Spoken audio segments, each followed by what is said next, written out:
Hello everyone, and welcome back to Haunting Words. If you found this video, you're probably looking for something to fall asleep. And I am here to deliver. But before starting, take a moment to like this video and subscribe to the channel. Also, let me know where you're watching from and what time it is for you. Now, let me tell you about something that still unsettles me to this day. I don't talk about it often, and maybe it's because I still don't have all the answers. I still don't know if what I experienced was real in the way we understand reality, or if it was something beyond that, something no one should ever have to go through. But it happened, and it changed me. This story takes place about 8 years ago when I moved into an old bungalow on the outskirts of town. It wasn't anything special, just a quiet little house with a large backyard surrounded by thick trees. The kind of place where neighbors weren't too close and you could go days without seeing anyone.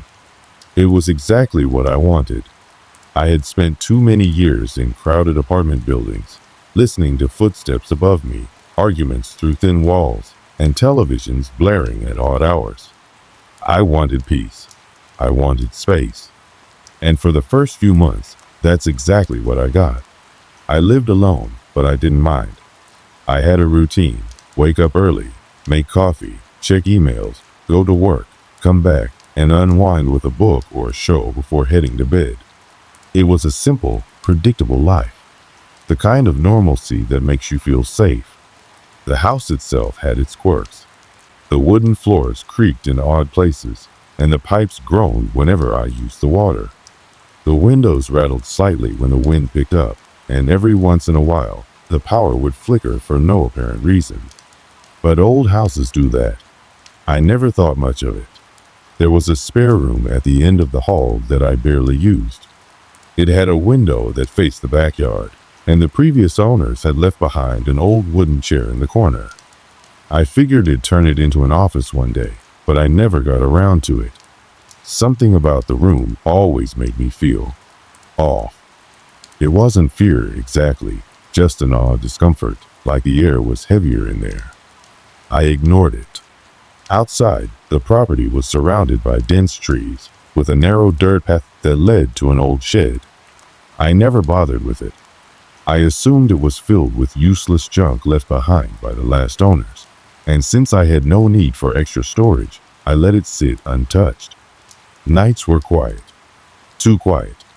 No distant city noise, no traffic, not even the hum of passing cars. Just silence, except for the occasional rustling of leaves in the trees. At first, it was comforting, but as time passed, that silence began to feel oppressive, like it was pressing in on me. Then I started hearing the humming. It was faint at first, so faint that I wasn't even sure if I was imagining it. It wasn't music, not exactly. More like a single note, held for just a few seconds, then stopping abruptly. I would hear it late at night, always just on the edge of my perception. At first, I convinced myself it was something normal, the wind through the trees, a distant sound carrying through the air. But then, one night, I realized it was coming from inside the house, from the spare room. And that's when everything changed. The first time I realized the humming was coming from inside the house, I felt a cold weight settle in my chest. It wasn't loud, and it didn't last long, but the sound had an unnatural quality to it, like it wasn't something made by a voice or an instrument. It was just a low, steady vibration, almost like the house itself was exhaling. I sat up in bed, straining to listen. The room was dark, and the only light came from the faint glow of the street lamp outside, filtering through my curtains. I held my breath, waiting, but the humming had stopped. Maybe it had never been there at all. That was the easiest explanation. I was half asleep, my mind playing tricks on me. I had read once that the brain sometimes fills in gaps in silence with imagined sounds. That had to be it. The next morning, I barely thought about it. I went about my usual routine, showering, making coffee, checking my phone. The hum felt like a dream, something that evaporated with the daylight. But then it happened again. That night, I had fallen asleep with my phone in my hand, scrolling mindlessly. The room was warm, the sheets tangled around my legs. I don't know what time it was when I woke up, but I knew what had woken me. The hum. It was louder this time. Not blaring, but definitely more distinct. And worse, it wasn't coming from the spare room anymore. It was closer. I lay frozen, staring at the ceiling. My ears strained, my heartbeat loud in my own head. The sound lasted for a few seconds, then stopped, leaving behind only the heavy silence of the house. I wanted to believe it was the pipes, or maybe the wind slipping through a crack somewhere. Old houses make noises, that's just how they are. But something about it felt wrong. I sat up and turned on the bedside lamp. The soft glow didn't make me feel any better. If anything, the light deepened the shadows in the corners of the room. I forced myself to get up, my bare feet hitting the cool wooden floor. I stepped out into the hallway, pausing at the door of the spare room. The door was closed, just like I had left it. I hesitated, then placed my hand on the knob. It was cold. I twisted it slowly, pushing the door open an inch at a time. The room was just as I had left it, empty except for the old wooden chair in the corner. The window was shut. The air felt heavy, stale, like it hadn't been disturbed in a long time. I didn't know what I had expected to see. Maybe I had wanted to prove to myself that there was nothing there, that it was all in my head. I let out a slow breath and shut the door again, this time locking it. That should have been the end of it. But it wasn't. The next few nights, the humming returned. Always around the same time, always stopping the second I became fully aware of it. The more I listened, the more it seemed to change, not in volume, but in presence. It felt closer each time. I started sleeping with my TV on, just for background noise. It helped, but only a little. The hum always found its way through, just faint enough to make me question whether I was really hearing it. Then, one night, I woke up to something different. Silence! Not the usual silence of the house, but an unnatural stillness, like the world outside had been muted. No wind. No distant sounds from the road. Even the crickets had stopped chirping. I sat up, a knot forming in my stomach. My room felt colder than usual, and the hairs on my arms stood on end.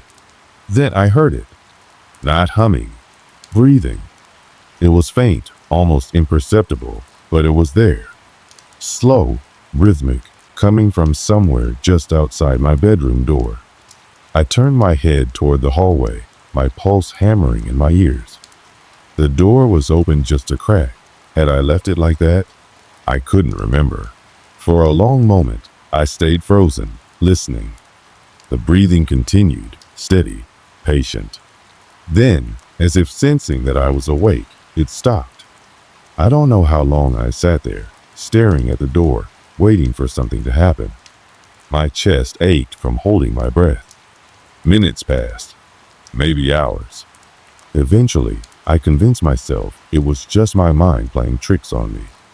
Lack of sleep, stress, nothing more. I forced myself to lie back down, pulling the blanket up over my head like a child. I told myself I would check the house in the morning. I should have left that night. I told myself I would check the house in the morning. But when the sun rose, spilling pale light through my bedroom window, the fear I had felt in the dark seemed almost ridiculous. Almost. I walked out into the hallway, hesitating outside the spare room. The door was still locked, just as I had left it. The air in the house felt stale, like it hadn't been disturbed in a long time, but I tried to shake the uneasy feeling and continued with my morning routine. Coffee, shower, emails, work. Normalcy had always been a comfort, and I clung to it now more than ever. The house was just old. Old houses made noises. That was all this was. But the humming didn't stop. It started earlier now. Instead of waiting until the dead of night, it crept in just as the evening settled. It would rise up from the silence, soft, almost distant, but growing more defined each time. It didn't last long, just a few seconds, but it was enough. And it was coming from inside the house. Each night, I lay awake, gripping my blanket so tightly my knuckles ached. I listened. I waited. And each time, the humming stopped the moment I focused on it, like it knew I was listening. I started leaving lights on in the hallway, but it didn't help. The air still felt thick, heavy, charged with something I couldn't explain. Then, something changed. One night, I fell asleep with my bedroom door shut.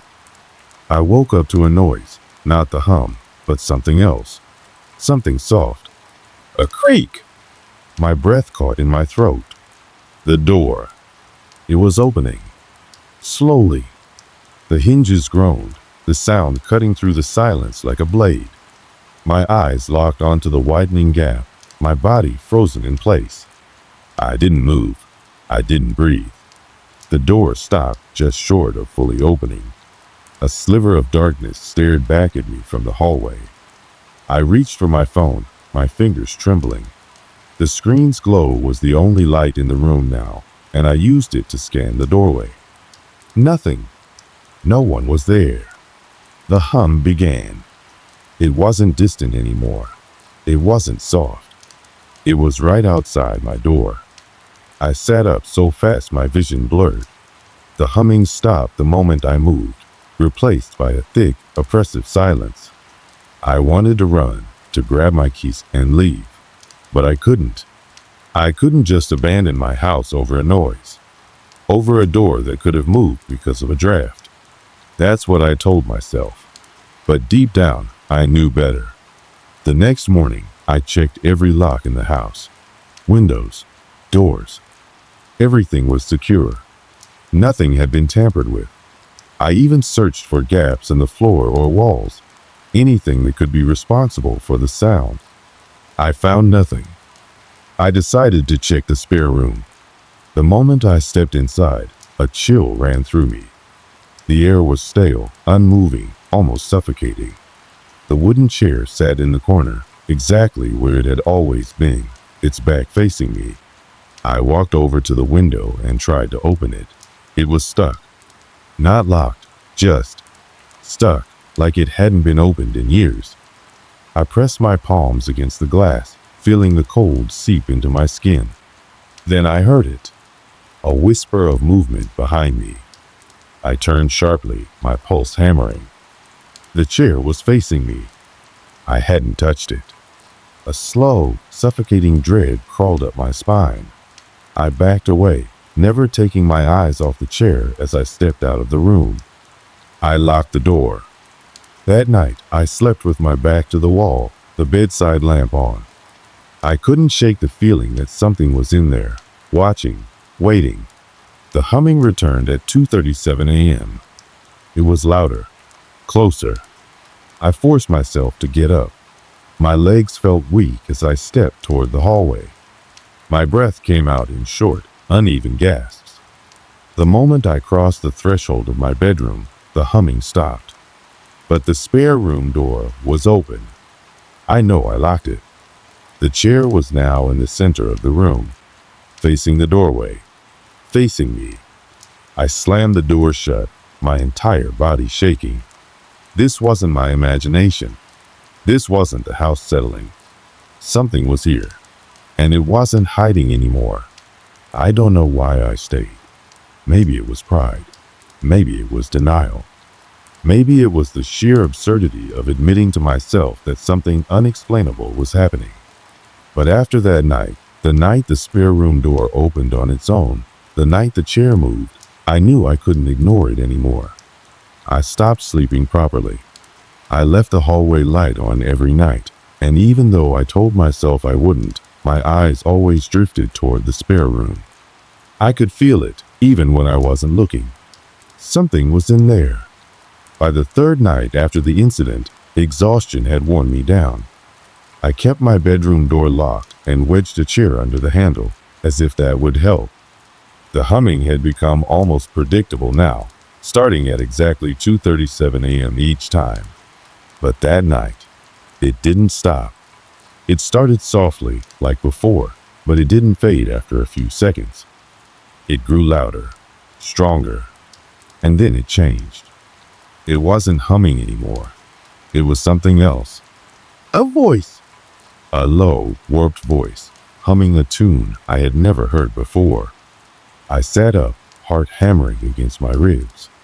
The air was thick, pressing against my chest, making it hard to breathe. I reached for my phone, but my hands were trembling so badly I almost dropped it. The sound was coming from right outside my door. I watched, frozen in place, as the handle twisted. Slowly, deliberately, the chair under the handle scraped against the floor, but it held. For a moment, everything went silent. Then, bang! The door shuddered violently as something slammed against it from the other side. I flinched, my entire body going cold. My mind screamed at me to run, to get out, but my legs wouldn't move. Bang! The second hit was harder. The chair groaned under the pressure, but it still held. I sucked in a sharp breath, heart pounding in my ears. My phone was still clutched in my hand. I turned on the flashlight and pointed it toward the door as if that would do anything. Silence. The air was so still, so suffocating, that I could hear my own heartbeat. Then the humming returned. It was right there, right behind the door. Slow, off-key, mocking. I couldn't breathe. I couldn't think. And then, just as suddenly as it started, it stopped. The house fell into an eerie silence, so absolute it made my skin crawl. I sat there, staring at the door for what felt like hours, waiting for something, anything to happen. But nothing did. I didn't sleep that night. I didn't dare move until the first light of dawn crept through the curtains. And then I made the worst decision of my life. I opened the door. The hallway was empty. The house was quiet. The chair I had wedged under the handle had been pushed several inches forward, as if someone or something had been testing it, trying to force its way inside. I walked toward the spare room. My hands were shaking, my breath uneven. I knew I shouldn't go in. Every instinct in my body was screaming at me to leave it alone. But I had to see. The door was shut, just as I had left it. I reached out, fingers grazing the cold metal of the handle. And then, without warning, it turned. Not on its own. Not slowly like before. It twisted violently, as if something on the other side was desperate to open it. I stumbled back, my heart slamming against my ribs. The door burst open. A wave of freezing air rushed out, sending a sharp, stinging chill through my body. The room was empty, completely empty, except for the chair. It was facing me again. But this time, something was different. There were scratches on the wood, long, jagged scratches, deep enough to gouge into the surface. I took a slow step forward, my breath shaky. The air inside the room felt heavy, suffocating. That's when I saw it. The scratches weren't random. They formed words. 3 words carved into the back of the chair. Let me in. A sound, low, breathy, came from behind me. I spun around. The door slammed shut. And then, in the darkness, the humming started again. This time, it was right next to my ear. I don't remember how I got out of that room. 1 second, I was staring at those words carved into the chair, feeling the ice-cold breath against my skin. The next, I was in the hallway, gasping for air, my back pressed against the wall. My hands were shaking so badly I could barely grip my phone. I wanted to run. I wanted to get out of that house and never look back. But I couldn't. I had lived here for months. This was my home, my reality. And yet, standing in that hallway, I felt like I was trapped in something that wasn't real, something I couldn't escape no matter where I went. The humming had stopped. The door to the spare room was still shut, as if nothing had happened. But I knew better now. I wasn't alone in that house. I never had been. I forced myself to move, to get away from that door. Every nerve in my body screamed at me to leave, but I wasn't thinking straight. My thoughts were tangled, my instincts clashing with whatever stubborn part of me refused to accept what was happening. I did the only thing that made sense at the time. I grabbed a roll of duct tape from the kitchen drawer and sealed the spare room shut. It was a ridiculous attempt to reclaim control, to convince myself that as long as that door stayed closed, whatever was in there couldn't reach me. But deep down, I knew better. That night, I sat in the living room, every light in the house turned on, my phone clutched in my hands. I had typed out a message to a friend, something vague about needing a place to crash, but I couldn't bring myself to send it. How would I explain? "Hey, I think my house is haunted." It sounded insane. So I sat there, staring at the taped-up door down the hall, waiting and waiting. The humming didn't come that night, or the night after. For the first time in weeks, the house was silent. But the silence wasn't comforting. It was worse. It felt like the entire house was holding its breath, watching, waiting. By the third day, I convinced myself that maybe, just maybe, it was over. Maybe taping the door shut had somehow worked. Maybe whatever was in there had given up. I forced myself to go about my life as if nothing had happened. I went to work. I cooked meals. I watched TV. I ignored the creeping feeling that something was still wrong. And then, on the fourth night, I woke up to a sound. Not humming. Not footsteps. Something worse. The sound of tape peeling away.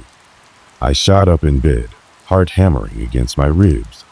I didn't want to move. I didn't want to look, but I had to. I reached for my phone and turned on the flashlight.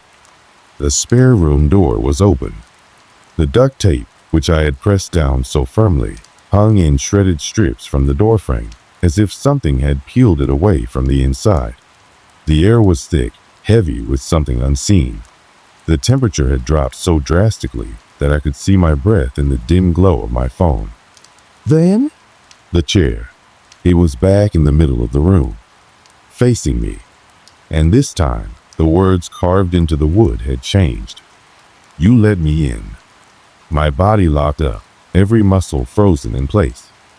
Then, from the darkness of the spare room, a voice. Not humming this time. A whisper. Low, rasping, right against my ear. I never left. That was it. I couldn't stay another second. I grabbed my car keys, my wallet, my phone, nothing else. I didn't bother packing. I didn't care. I just ran. I don't remember locking the door behind me. I don't even remember starting the car. All I know is that one moment I was in that house, and the next I was speeding down the road, gripping the steering wheel so tightly my knuckles turned white. I drove all night, stopping only when I reached a hotel miles away. I didn't sleep. Every time I closed my eyes, I saw that chair. Those words. I never went back to the bungalow. I paid someone to clear out my things. I never asked if they noticed anything strange. I didn't want to know. I don't know who or what was in that house with me. I don't want to know. But sometimes, when I'm alone, in the quiet of the night, I hear it. That low, off-key hum. A reminder that I left that house. But it never left me. Even now, long after I left that bungalow behind, I still think about it. Not every day, not even every week, but every so often, when the night stretches too long and the silence around me feels heavier than it should, my mind drifts back to that house, to that room, to that chair sitting in the middle of the floor. I've tried to rationalize it. Maybe I was overtired, stressed, hallucinating. Maybe there was an explanation, some trick of the light, some odd acoustics in the house that made me hear things that weren't really there. But the truth is, deep down, I know better. That wasn't my mind playing tricks on me. That wasn't just some old house settling. Something was there. Something had been waiting. And whatever it was, It wanted me to acknowledge it. I never told anyone the full story. I never gave anyone a reason why I left so suddenly, why I never went back. If anyone asked, I just said I needed a change. That's an easy enough excuse. People accept it without asking too many questions. But I know what I experienced. I still remember the feeling of that breath against my skin. The way my name had been scratched into the wood. The sound of the tape peeling away, strip by strip. And worst of all, I remember that whisper. I never left. Those words still haunt me. I don't think whatever was in that house followed me, but sometimes when I'm alone, I find myself listening, really listening to the quiet, making sure I don't hear that humming creeping in beneath the silence. I've moved twice since then. Different cities, different apartments. I never stay in one place too long, not because I think it's after me, but because some small, irrational part of me is afraid that one day I'll wake up and find that chair sitting in the middle of the room again, that I'll see new words carved into the wood, that I'll hear my name spoken in that same rasping whisper, and that this time I won't be able to leave. So I keep moving, because if there's one thing I've learned from all of this, it's that some doors, once opened, can never truly be shut.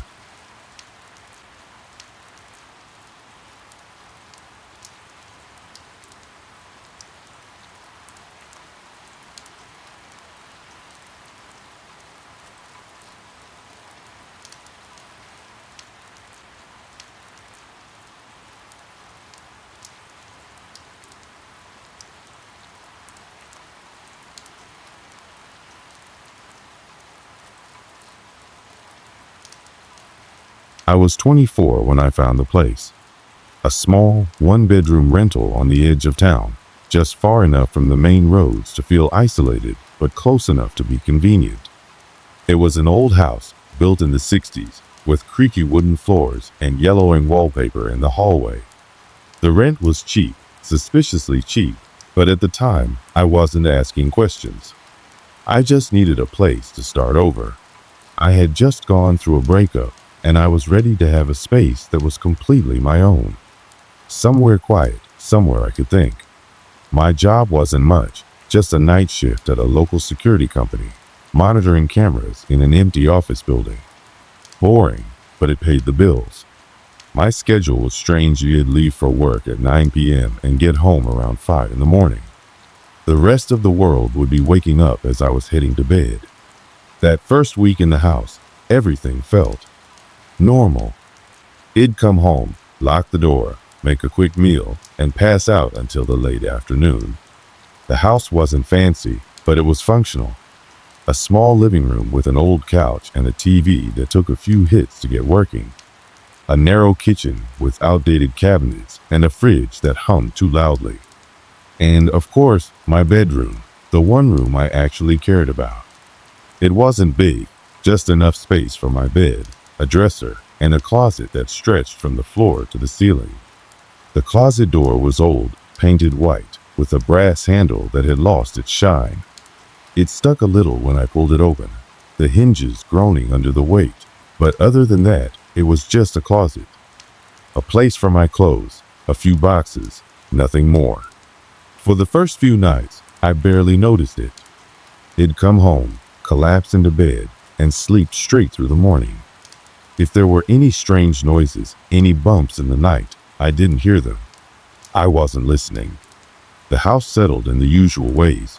Occasional creaks from the wooden floors, pipes clanking in the walls, the winds rattling the loose window in the kitchen. Nothing unusual. Just the sounds of an old place adjusting to its new tenant. But then, one night, something changed. It was around 3 a.m., my usual lunch break at work. I was sitting in the security office, eating a cold sandwich, when my phone buzzed with a notification.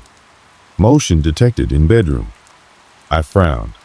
I had set up a cheap security camera in my room, more for peace of mind than anything else.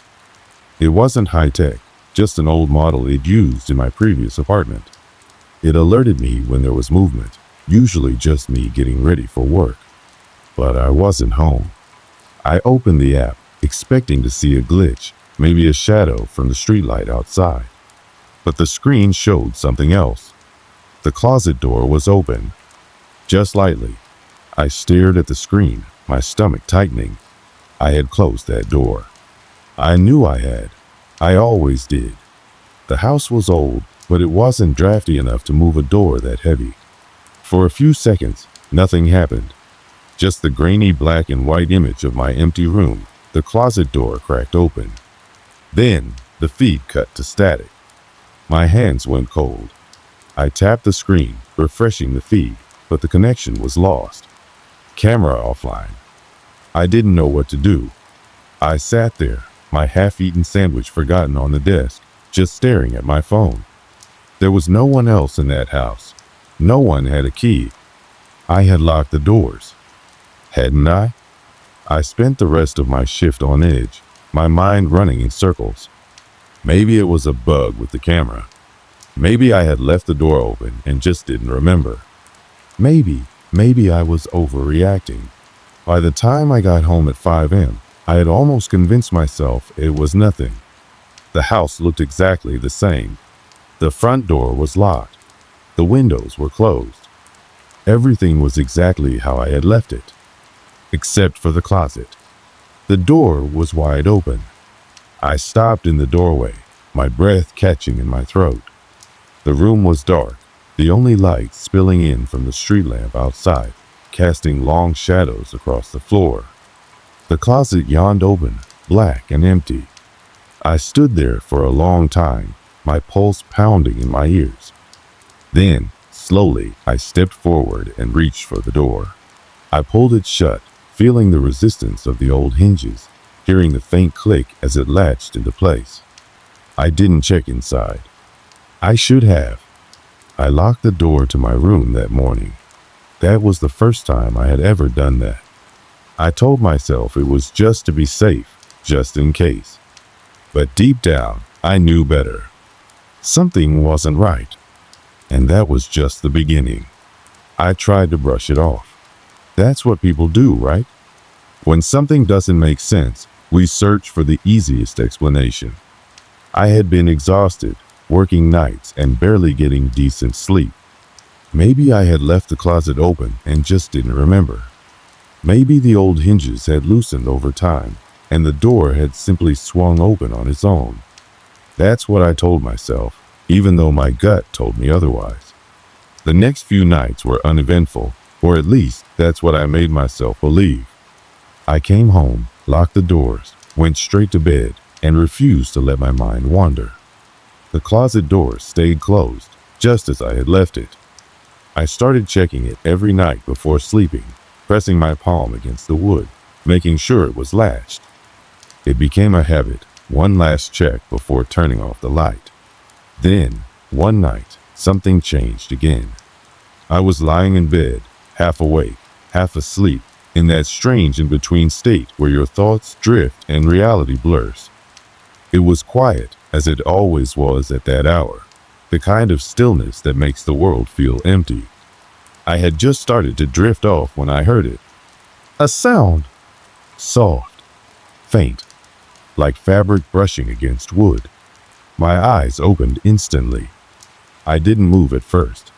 I just lay there, listening. The sound had been so quiet, so subtle, that I almost convinced myself I had imagined it. Maybe it was a noise from outside, a car passing by, or the wind moving through the trees. But then it happened again. A faint creak. My stomach tightened. It wasn't the floor, it was the closet door. I knew the sound well by now. That slow, deliberate groan of old wood shifting, just like it had the night I saw it open on camera. I turned my head toward the closet. It was open. Not all the way, not like before. Just an inch or two, barely enough to notice. But it had been shut when I got into bed. I was sure of it. I stared at it for what felt like forever, my heart pounding so hard I could feel it in my throat. The room was dark, but I could make out the shape of the door, the sliver of blackness where it had cracked open. I didn't get up right away. I just lay there, frozen, waiting. For what, I wasn't sure. A sound, a movement, something to confirm that this wasn't just my imagination. Nothing happened. Minutes passed, dragging out like hours. Finally, I forced myself to sit up. I reached for my phone, turned on the flashlight, and aimed it at the closet. The beam cut through the darkness, casting harsh shadows against the walls. The inside of the closet was just as I had left it, clothes hanging neatly, a few boxes stacked on the floor. Nothing was out of place. But the door had opened. I swallowed hard, swinging my legs over the side of the bed. My feet touched the cold floor, and a shiver ran up my spine. I stood up slowly, every muscle in my body tense, and stepped toward the closet. I grabbed the door and pulled it shut, pressing my palm against it just like I always did. The old hinges groaned, and the latch clicked into place. Then, just to be sure, I grabbed a chair from the corner of the room and wedged it under the handle. Satisfied, I climbed back into bed. I didn't take my eyes off the door for a long time. Eventually, exhaustion won over fear, and I drifted off to sleep. The next morning, the chair was still in place. The door was still shut. I laughed at myself, actually laughed, because it felt ridiculous, being scared of my own closet like a child. I told myself it was just an old house settling, that doors moved sometimes, that I was tired, and my mind was playing tricks on me. But then it happened again, and again. Each night, I made sure the door was closed, wedged the chair against it, and each morning, the chair would still be there, unmoved. But sometimes, when I woke up in the middle of the night, I'd hear it. That faint creak, that slow, deliberate sound of the door shifting ever so slightly. It was never open in the morning, not like the first time. But I knew it was happening. And I wasn't the only one. One night, I had a friend over. He had stopped by after work, and we stayed up for a while, watching a late-night movie in the living room. Around 2 a.m., he decided to crash on the couch instead of driving home. I didn't mind. I was used to being awake at night anyway. I was in my room, lying in bed with my eyes closed, when I heard him call out, "Hey, were you just out here?" I sat up, confused. "What?" There was a pause. Then, in a lower voice, he said, "I thought I heard you walking around." I felt a cold chill creep up my arms. "I've been in here," I said. Silence. Then, "Oh, never mind. Must have been the house." He didn't sound convinced. The next morning, he left early, barely saying anything. I could tell something was off, but I didn't press him. Maybe he just hadn't slept well. Maybe he had heard something that didn't make sense, just like I had. After that, the feeling in the house changed. I started noticing things during the day, little things that I had ignored before. The way the air felt heavier in certain rooms, the way the shadows in the hallways seemed darker than they should be. And the closet door. It wasn't just opening anymore. Some nights, I'd hear a sound that made my blood run cold. A faint, slow tap, tap, tap from inside the closet. Like fingers brushing against the wood. Or something waiting. And I wasn't sure how much longer I could ignore it. I had never been the kind of person to scare easily. Horror movies never bothered me. Ghost stories never kept me up at night. And I had never believed in the supernatural. But as the days passed, I found myself doing things I never would have done before. Things that made me feel ridiculous. But I couldn't stop myself. I started avoiding my bedroom as much as possible. I'd spend hours in the living room, keeping all the lights on, watching TV with the volume up just to fill the silence. At night, I'd hesitate before opening my bedroom door, as if expecting to find something waiting for me inside. The closet door became an obsession. Every night, I checked it. Every night, I pushed against it, wedged the chair under the handle, and even started stacking a few heavy books against the bottom, anything to make sure it stayed shut. But it didn't matter, because it wasn't just opening anymore. It was moving. Some nights, it'd wake up to find it slightly ajar, just enough to see the darkness inside. Other nights, it would be wide open, as if whatever was inside had gotten tired of playing games. Then came the footsteps. At first, I thought I was imagining them. The soft creak of the floorboards, the subtle shift in the air, like someone was moving just outside my door. But then it started happening when I was fully awake. One night, I was lying in bed, my eyes locked on the closet door, waiting. I had decided I wasn't going to sleep. I was going to stay awake and catch whatever was happening. I kept my phone next to me, the flashlight app open and ready. It was just past 3 a.m. when I heard it. A slow, deliberate step in the hallway. Then another. My breath caught in my throat. My bedroom door was closed, but I could feel something on the other side. I sat up slowly, listening, my heart pounding so hard I could hear it in my ears. The footsteps stopped right outside my door. I didn't move. I didn't even breathe. The silence stretched, thick and suffocating. I waited for the sound of the door creaking open, for something, anything, to happen. Then I heard it. Not footsteps this time.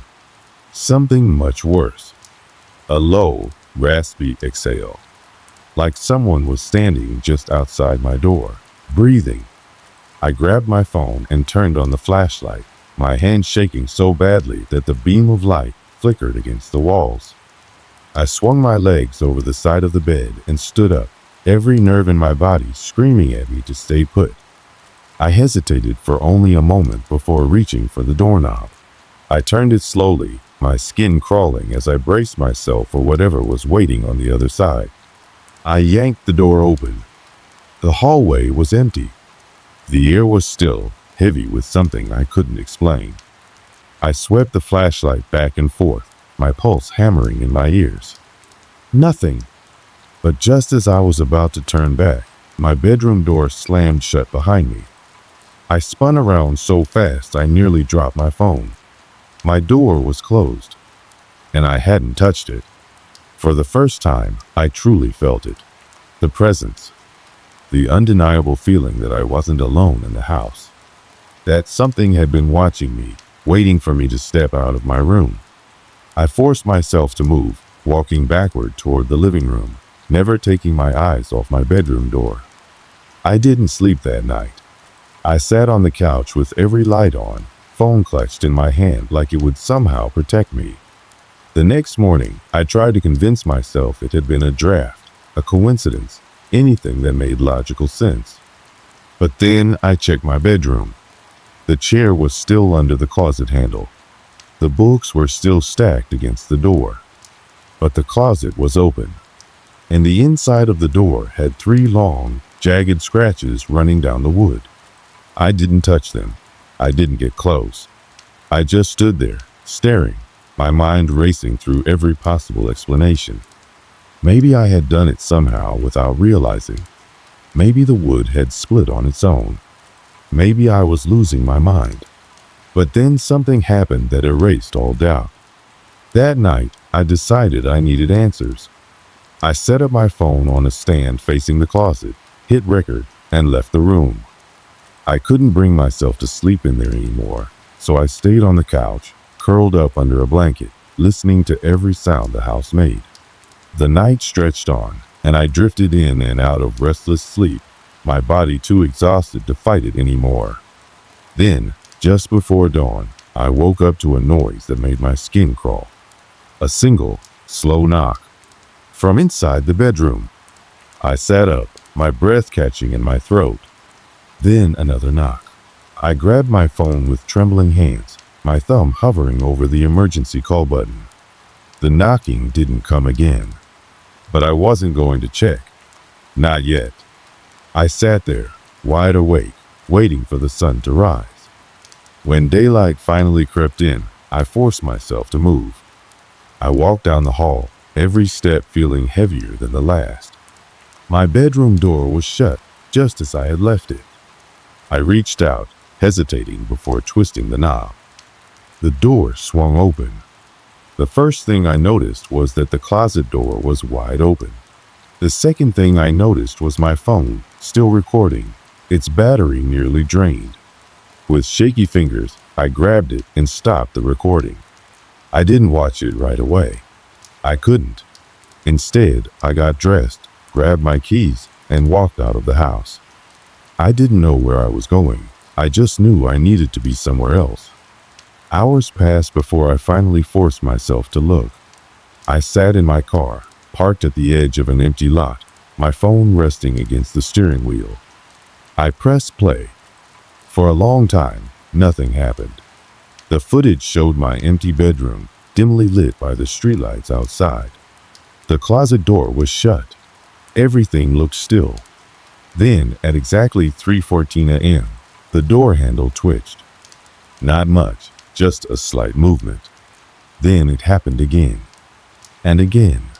Then, slowly, the door began to open. It didn't swing open all at once. It crept, inch by inch, until the darkness inside was fully exposed. I watched, my pulse pounding, as the camera sat there, recording the empty room. Minutes passed. Then, at 3:17 a.m., something stepped into view. Not all of it, just a shape, a sliver of something tall, standing just inside the closet. I couldn't make out any details. The footage was grainy, the lighting poor. But I could see it, a dark outline, barely distinguishable from the shadows, standing completely still.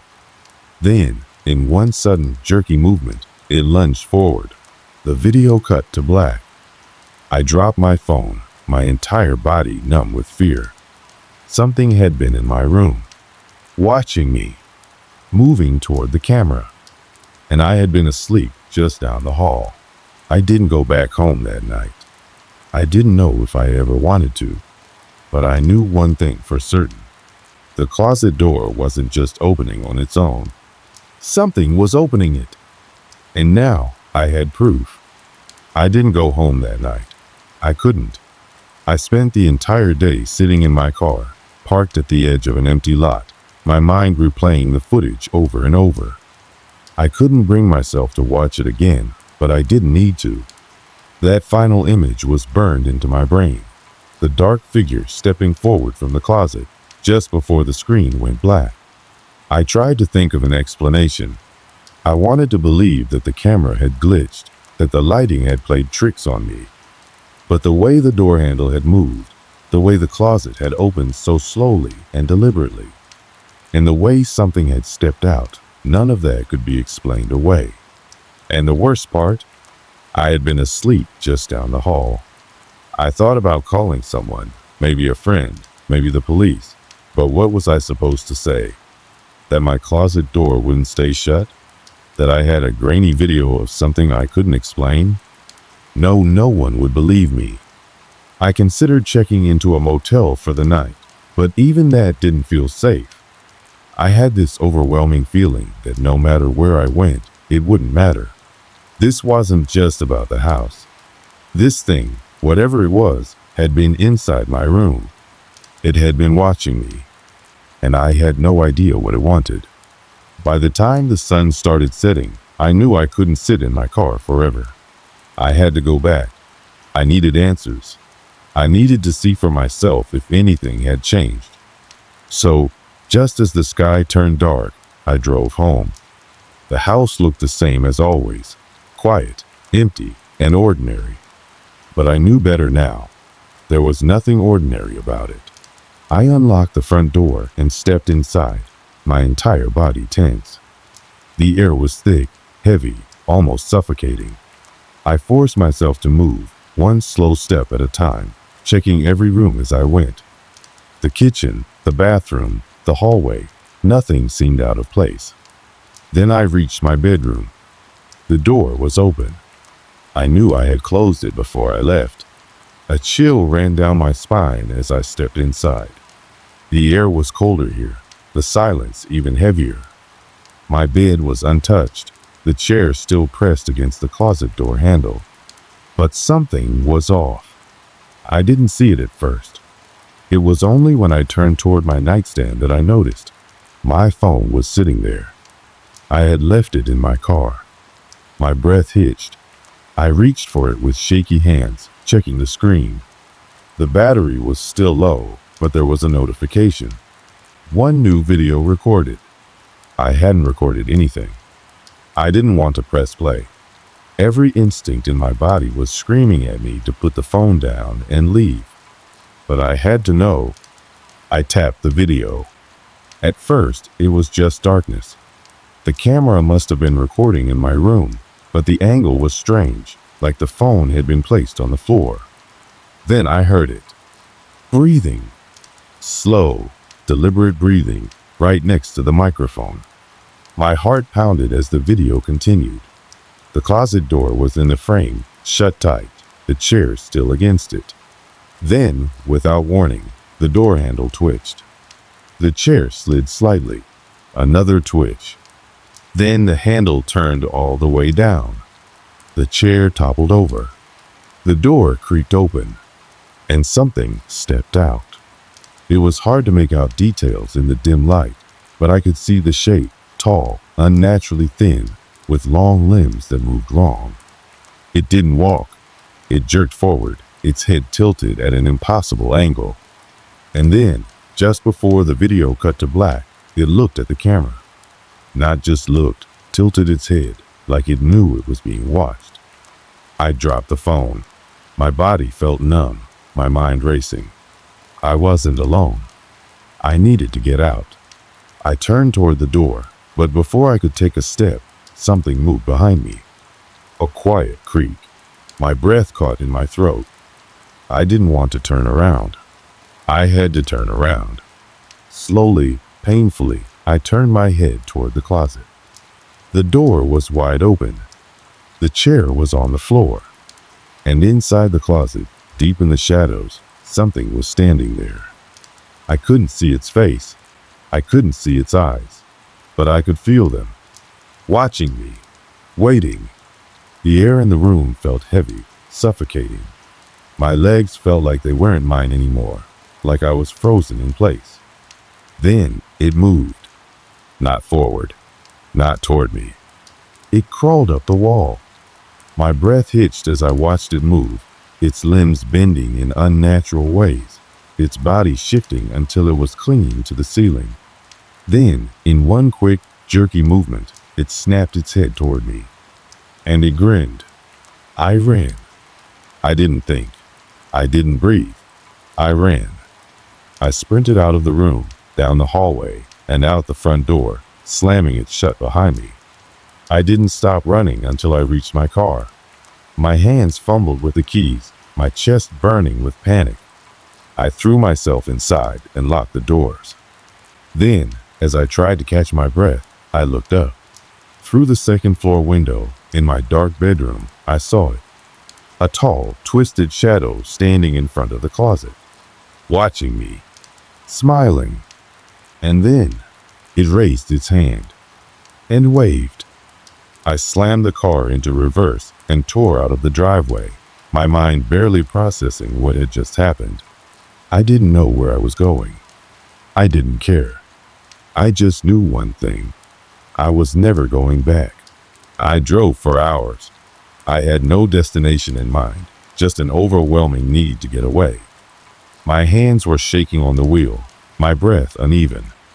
Every time I blinked, I saw it again, that thing in my closet, its impossible grin, its jerky, unnatural movements, and the way it had waved at me through the window. Like it knew something I didn't. I wanted to believe it was a nightmare, that I had somehow imagined all of it. But the phone was still in my pocket. The video was still there. And the house. It was still standing, still waiting. At some point, I found myself at a gas station on the edge of town. The lights buzzed overhead as I leaned against my car, trying to steady my breathing. A few people passed by, but I barely registered them. The world felt off, like I was caught between two realities, like I had stepped into something I was never meant to see. I needed help. But who was I supposed to call? I pulled out my phone, my fingers hovering over the screen. The last recorded video was still there, mocking me. I couldn't watch it again, but I had to show someone.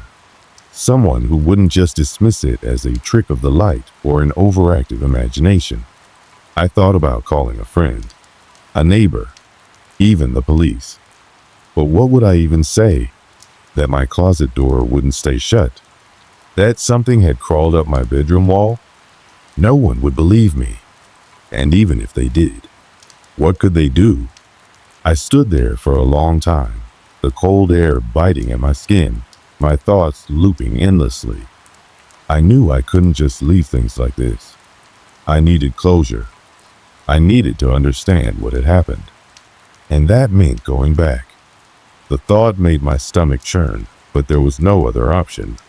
I had to see for myself if it was still there, if the house had changed, if the closet was still open.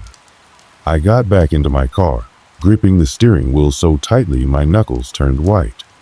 The drive back felt like the longest of my life. Every turn, every shadow along the road made me flinch. The streets felt too empty, like the world had thinned out around me. And then, finally, I was there. The house stood in the darkness, quiet and still. Nothing seemed out of place, no flickering lights, no strange movements. It was just a house. But I knew better.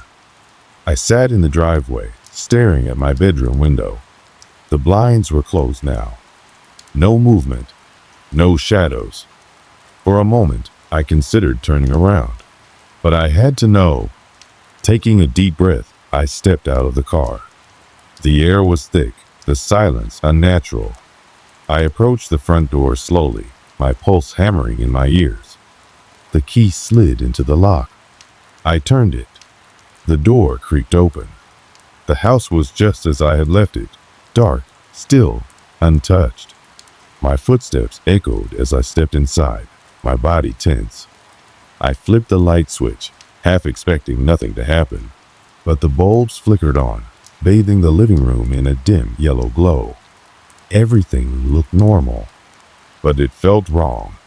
I forced myself to move, checking the kitchen, the hallway. Nothing had changed. Then, finally, I reached my bedroom door. It was wide open. My throat tightened as I stepped inside. The bed was still unmade, the chairs still knocked over. The closet door was slightly ajar. I swallowed hard and approached it, my breath shaky. My fingers hovered over the edge of the door, hesitating. Then, in one quick motion, I pulled it open. The closet was empty. Nothing but clothes, shoes, and the usual mess. No shadows, no figures, no grinning faces. I let out a shaky breath. Maybe it was over. Maybe whatever had been here was gone. Then my phone buzzed. I nearly dropped it. My heart pounded as I pulled it from my pocket. One new video recorded. I didn't press play. I couldn't. But then, in the silence, I heard it. A quiet creak. Right behind me. The closet door had started closing on its own. I didn't stay to see what happened next. I ran. Again. And this time, I didn't come back. I packed what little I could and left that same night. I didn't bother turning off the lights or locking the door. I just left. I didn't care where I was going, as long as it was far away. I found a cheap motel on the outskirts of town and checked in under a fake name. I barely slept. Every time I closed my eyes, I saw it. I tried to delete the videos. I really did. But no matter how many times I tried, they wouldn't go away. The files were corrupt, the phone refusing to erase them. And then, a few nights later, something else happened. I woke up to my motel room door slightly open.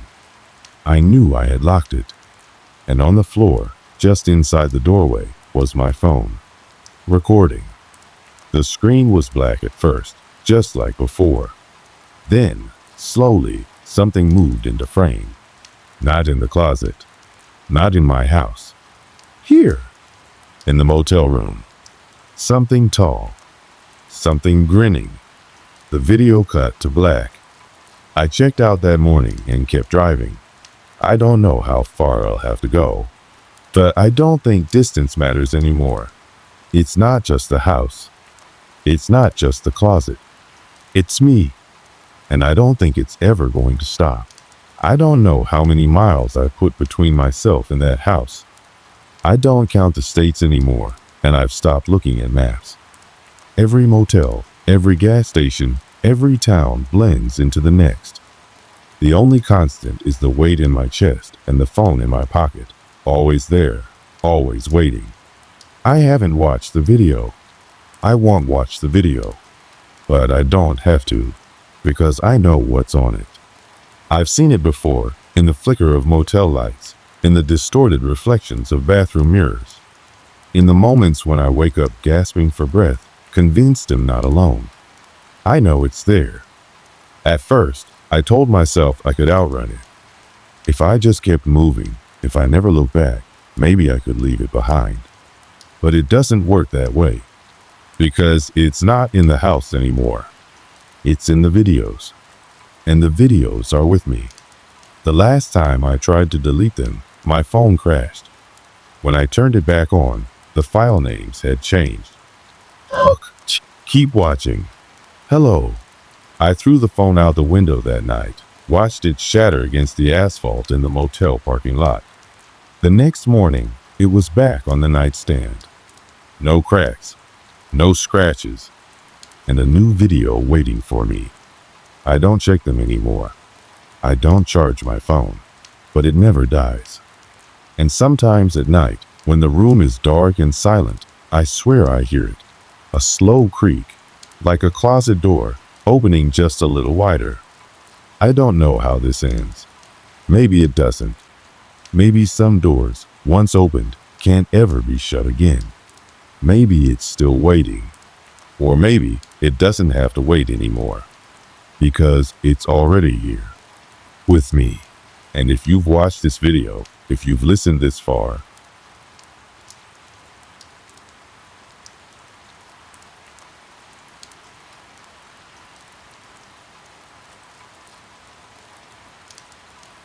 the house was old, built in the 1940s, with creaky wooden floors and a basement that always smelled damp no matter how many dehumidifiers I used. I worked from home, so I spent a lot of time in that house, alone with my thoughts. It was peaceful, for the most part.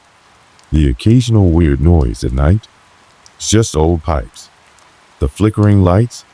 Probably bad wiring. I never let those things get to me. My days were simple. Wake up, make coffee, work for a few hours, go for a run, and then spend the evening watching TV or reading. The quiet suited me. I wasn't the kind of person who needed a social life to feel whole. After a long, complicated few years, I just wanted a place to exist without drama. I had moved in about 2 months ago, and at first, everything was normal. The house had character, squeaky floorboards, an attic with a pull-down ladder, a basement with an old coal room that had been sealed off years ago. The previous owner had left behind a few pieces of furniture, a wooden dresser in the bedroom, a heavy oak table in the kitchen, and an old armchair in the living room. Nothing special, but it saved me the trouble of buying new things. One of my favorite spots was the small office space upstairs. It had a window overlooking the backyard, where a gnarled oak tree stood like a silent guardian. I liked sitting there in the mornings, drinking coffee as the sun filtered through the leaves. It was the kind of quiet that made you feel like the rest of the world was miles away. I had never been much of a handyman, but had started fixing little things here and there. A loose cabinet door, a leaky faucet. Nothing major. It gave me a sense of control, like I was finally settling into something stable.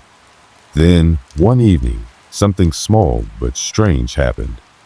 I had just finished dinner and was washing the dishes when I heard a noise from the living room. A soft thud, like something falling. I dried my hands, walked over, and looked around. Nothing out of place. The armchair was still in the same spot. The books on the shelf were untouched, and the windows were locked. Maybe something outside? I glanced out the window, but the yard was still, bathed in the dim orange glow of the streetlight. No wind, no movement. I shook it off. Houses settle. Wood contracts. Nothing to be concerned about. That night, as I lay in bed, I felt an odd sense of awareness, like the house was listening. It wasn't fear, not yet. Just an unease that settled in my chest like a whisper at the back of my mind. The next morning, I went about my routine as usual. Made coffee, checked my emails, went for a run. By noon, I had almost forgotten about the sound from the night before. But then, while I was working in my office, I heard it again. A dull thump, this time from the floor beneath me. I froze, my fingers hovering over the keyboard. It wasn't like the usual creaks of the house. It was deliberate, heavy, like something shifting. I stood up, listening. Silence. I told myself it was nothing. Maybe something in the basement had settled. I forced myself to focus on work, but that uneasy feeling had taken root, and no matter how much I ignored it, it wouldn't go away. I tried to shake off the noise from the day before, but it lingered in my mind like an unfinished thought. I told myself it was the house settling, or maybe a draft pushing something over. I had heard plenty of weird sounds in old buildings before, and it never meant anything. Still, there was something about the way the noise had carried, deep, muffled, like it came from inside the floor itself. I kept telling myself I was overthinking it, but the doubt wouldn't leave me alone. The next few days passed without incident. I stuck to my routine, hoping the silence would settle my nerves. It almost did. But then, 3 nights later, the sound came back. I had just turned off the TV and was heading to bed when I heard it, a dull thud, followed by a dragging noise. It was faint, but distinct enough to make me stop in my tracks. I stood still, heart pounding, trying to locate the source. It came from the living room this time, or maybe beneath it. My eyes flicked toward the floor. The rational part of my brain told me to ignore it, go to bed, and forget about it in the morning. But another part of me, the part that couldn't stand the unknown, made me move. I walked into the living room slowly, listening. The air felt different in there, heavier somehow. I flipped on the light. Everything looked normal. The armchair in its place, the books on the shelf undisturbed. The floor was clean, no signs of anything unusual. Still, my skin prickled. I crouched down and placed my hand against the hardwood. It was cool, solid. I pressed my ear to it, listening. Silence! I let out a breath. Maybe I was imagining things. Maybe I was just tired. I stood up, shaking my head at myself, and turned off the light. But the second I stepped out of the room, the noise came again. A deep, deliberate thump. I spun around so fast my heart felt like it had jumped into my throat. The sound had come from right where I had been standing. I turned the light back on. Nothing. I waited, frozen in place, listening so hard my ears rang with the effort. But no other sound followed. I forced myself to exhale and muttered, "Old houses make noise," as if saying it out loud would make it true. Then I walked upstairs and got into bed, but I barely slept. The next morning, I tried to convince myself it had been a dream, or at least my mind playing tricks on me. But something had shifted.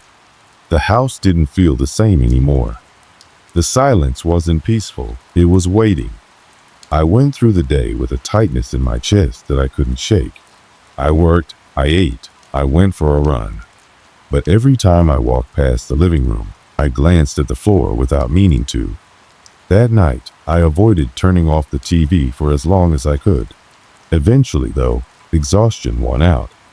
I clicked it off, walked upstairs, and slid under the covers, determined to sleep.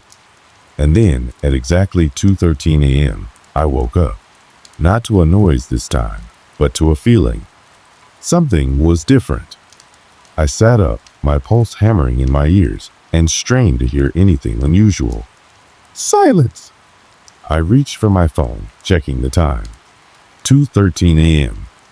I wasn't sure why that felt important, but the numbers stuck in my head. Then, as I lowered the phone, I noticed something. The floorboards near my closet looked wrong. The room was dark, but the way the moonlight filtered through the window made the edges of the floor stand out in sharp contrast. And I could swear one of the boards was slightly lifted, just a fraction of an inch higher than the others. I hadn't noticed it before. I swallowed hard and swung my legs over the edge of the bed. The floor was cold under my feet as I stepped closer. I knelt down, hesitating, before reaching out and running my fingers over the edge of the board. It moved. Not much, but enough. I pulled my hand back like it'd been burned. My breathing had gone shallow, and my pulse was racing in my throat. There was something under there. I told myself to stop, to walk away, but my fingers were already curling under the edge of the board. And then, thump!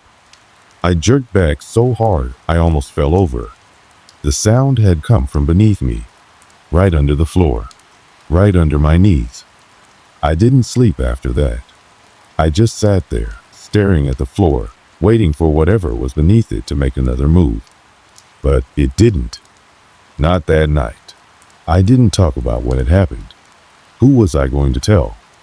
If I called someone up and said, "Hey, I think there's something under my floor," they'd either laugh or tell me I was sleep deprived. Maybe both. So I kept it to myself, convinced that if I ignored it long enough, it would go away. It didn't. The next night, I went to bed early, hoping that sheer exhaustion would knock me out before my brain had the chance to start imagining things again. But at exactly 2:13 a.m., my eyes snapped open. No noise. No movement. Just a feeling. I didn't sit up right away. I kept still, breathing as quietly as I could, listening. Something was off. I turned my head slightly, and my eyes landed on the closet. The door was shut, just like I had left it. But the space between the door and the floor was completely dark. No light from the window filtered underneath it. It was as if something was blocking it from the inside. I felt a prickle at the base of my neck, a cold rush spreading over my skin. I sat up slowly, careful not to make a sound, and reached for my phone. The screen lit up with a soft glow, but before I could turn on the flashlight, my breath caught in my throat. The lifted floorboard was different. It was open. Not completely, just slightly more than before. Enough to show a sliver of darkness beneath it. I hadn't touched it. A cold sweat broke out on the back of my neck. I could hear my own breathing, shaky and uneven, as I stared at that thin gap. My body screamed at me to run, to get out of that room and never look back. But something else took over. Something that wanted to know. I swung my legs over the bed, moving slow, listening for any noise beneath me. The air felt heavy, charged, as if the room itself was holding its breath.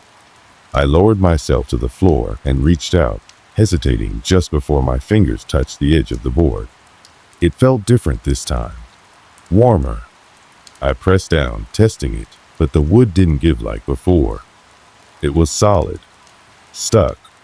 My heart hammered against my ribs as I applied more pressure, trying to shift it. Nothing. And then, a breath. Not mine. A low, ragged inhale coming from beneath me.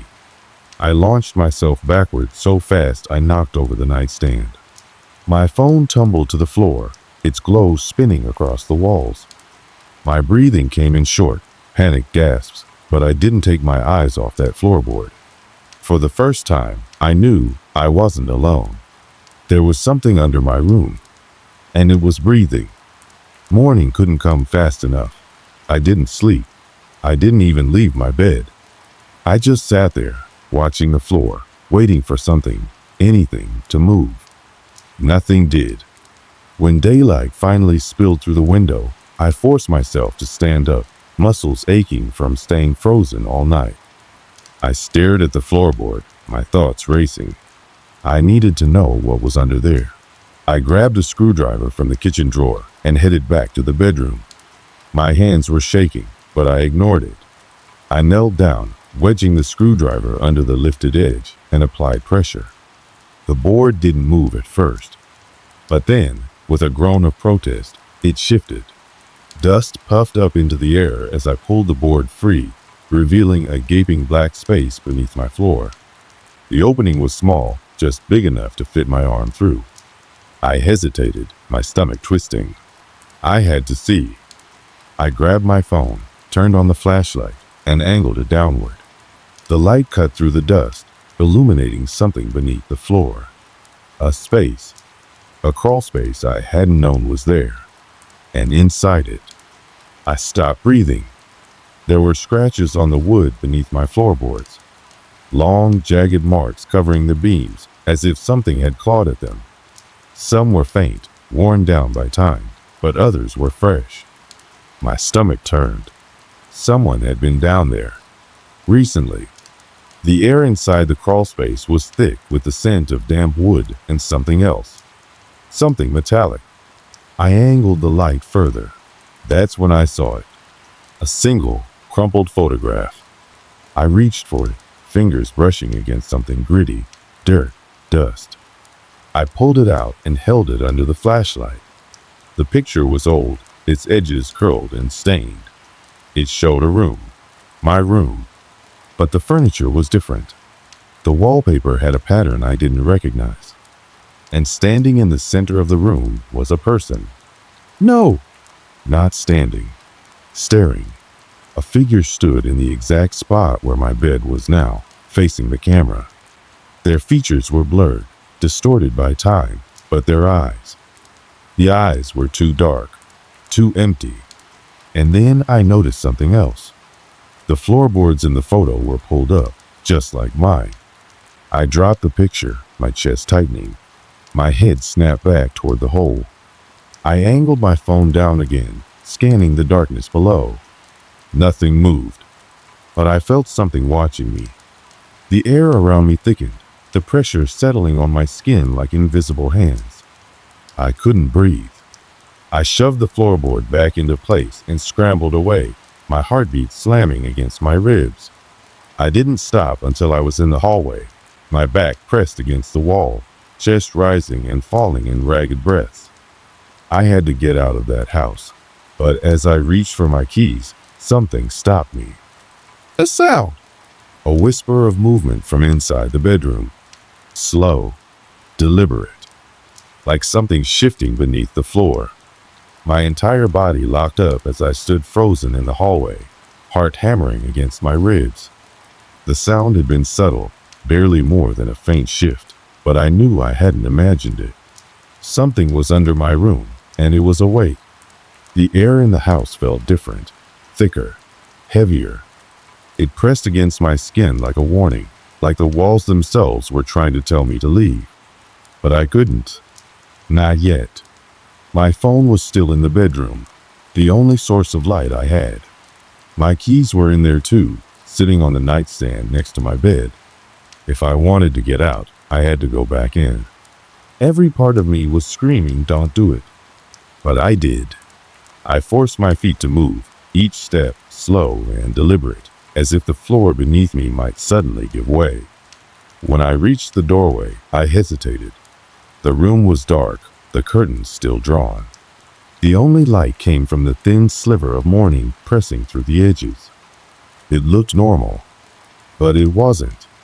I stepped inside, my ears straining for the smallest sound. My phone lay face down on the floor, its flashlight still on, casting a weak glow across the carpet. I bent down, grabbed it, and turned.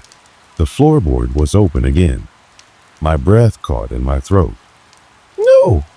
I had sealed it. I was sure of it. But now it was lifted more than before, as if something had pushed it up from underneath. I swallowed hard, my grip tightening around my phone. My instincts screamed at me to run, but my body refused to move. A sound! A soft, slow scrape, like nails dragging across wood. My entire chest went cold. I wasn't alone in that room. And then, before I could react, the floorboard slammed shut. I stumbled backward, my foot catching on the rug, nearly toppling over. My breath came in short, ragged gasps as my pulse thundered in my ears. That was it. I was done. I grabbed my keys off the nightstand and bolted. I didn't stop, didn't look back. I ran straight out the front door, my lungs burning, my mind racing. The second I was outside, I fumbled with my keys, my hands shaking so bad I could barely grip them. I threw myself into the car, slammed the door, and locked it. Only then did I let myself breathe. But I wasn't safe. Not yet. Because as I sat there, gripping the steering wheel so tightly, my knuckles turned white. My phone vibrated in my lap. A single notification. A photo. Sent from my own number. I stared at it, my hands trembling as I unlocked my screen. The image loaded, pixel by pixel, and the moment it was clear, my entire body turned to ice. It was a picture of me, sitting in my car, right now, but taken from inside the house, from the bedroom window. I couldn't breathe. My vision blurred, my pulse roaring in my ears. I forced myself to look up. The window. Something was standing there. A shadowed figure, barely visible behind the curtain. Watching me. I didn't wait. I turned the key in the ignition so fast I nearly broke it, slamming my foot onto the gas, tires screeching against the pavement. I didn't look back. I couldn't. I just drove, as far as I could, as fast as I could, away from that house, away from whatever was waiting beneath my floor. I don't remember how long I drove. The world outside blurred into nothing but streaks of light and darkness, the road stretching endlessly ahead of me. I kept my foot on the gas, my hands gripping the wheel so tightly my fingers ached. I had no destination, no plan. All I knew was that I had to get away. But no matter how far I went, I couldn't shake the feeling that I was being followed. My phone was still in my lap. I didn't want to pick it up. I didn't want to see another notification, another photo. But I had to. With a deep breath, I unlocked the screen. The last picture was still there, glaring back at me. Me, sitting in my car, taken from inside the house. But that wasn't the worst part. Below it, a new message had appeared. You left the door open. I nearly slammed on the brakes. My stomach twisted, my throat clenching so tight I could barely swallow. No! That wasn't possible. I had locked the door. Hadn't I? I tried to replay everything in my head. The moment I ran out, the way my fingers fumbled with the keys, the sheer panic pounding through my veins. Had I closed it? Had I turned the lock? I wasn't sure anymore. The thought sent a wave of nausea through me. I pressed down harder on the gas, my speedometer creeping past 80, then 90. The highway stretched on in front of me, empty and endless. I needed to go somewhere. But where? I had no close friends in town. My parents lived hours away. There was no one I could just show up to in the middle of the night without raising questions. So I did the only thing I could think of. I pulled into a motel parking lot and shut off the engine. It wasn't a great place, just an old roadside stop with flickering neon signs and a lobby that smelled like stale cigarettes. But at least it was away from my house. I walked up to the counter, my hands still shaking as I pulled out my wallet. The clerk barely looked up as he slid a key across the desk. Room 214. I made my way down the dimly lit hallway, my heart still racing. The moment I stepped inside, I locked the door behind me. Twice. I didn't bother checking the room. Didn't care if the bed was clean or if the bathroom smelled like mildew. I just sat on the edge of the mattress, staring at the floor, trying to breathe. But the silence was worse. It let my thoughts run wild. What had I let out? Or worse, what had I left behind? I checked my phone again. No new messages, no new pictures. But that didn't mean anything. I didn't sleep that night. I barely even moved. Every small noise outside the motel room made my body tense. Every creak of the walls or hum of the air conditioner felt wrong. When the sun finally rose, I decided I had to go back. I didn't want to, Every fiber of my being screamed at me to stay away, to forget the house even existed. But I had to know. Had I really left the door open? Was there anything even there? Or had my mind twisted everything in the middle of my panic? I had to see for myself. So, just after noon, I got back in my car. And I drove home. The drive back felt different. The highway that had once been a desperate escape now felt like a slow march towards something I wasn't ready to face. My hands gripped the wheel, my stomach twisting with every passing mile. By the time I pulled into my driveway, the sun was hanging low in the sky, casting long shadows across the yard. The house stood there, silent, still, but I knew better. I stepped out of the car and took a slow breath, my heart pounding so hard it hurt. My front door looked normal, closed, locked, just as I had left it. So why did I feel like something was waiting? I moved forward, keys in hand, and hesitated. Was this a mistake? Every muscle in my body told me yes, but I had to know. I unlocked the door, pushed it open, and stepped inside. The house was too quiet. Even the air felt stale, like it had been undisturbed for far longer than a single night. I forced my feet to move, step by step, my body on edge for the slightest sound. Nothing looked different. The furniture was where I had left it.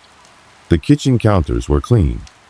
But when I reached my bedroom, I stopped cold. The floorboard. It was open. Again. Only this time, the hole was bigger. Like something had forced its way out. A wave of nausea hit me so hard I had to grip the doorframe. My mind raced, my pulse roaring in my ears. I didn't want to get closer. I didn't want to see. But I did. Slowly, I stepped forward, my breath shaking as I reached the edge of the hole. The space beneath the floor stretched into darkness, a deep, yawning void that felt far too big for the tiny crawl space that should have been there. Something was down there. Something had been down there. And now, it wasn't. I backed away, my entire body screaming to run. Whatever had been beneath my floor was gone. But that didn't make me feel safer. It made me feel worse. Because now, it could be anywhere. I left that night, packed a single bag, and walked out the door without looking back. I haven't been back since. I don't want to know what I let out. I don't want to know where it went. All I know is that some doors should never be opened.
It was the winter of 2017.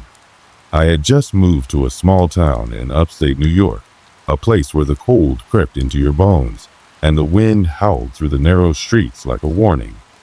The town was quiet, the kind of place where everyone knew each other. I rented a modest house on the outskirts, near the woods, a place that was cheap because, as the landlord put it, folks don't like living too close to the trees. I didn't ask why.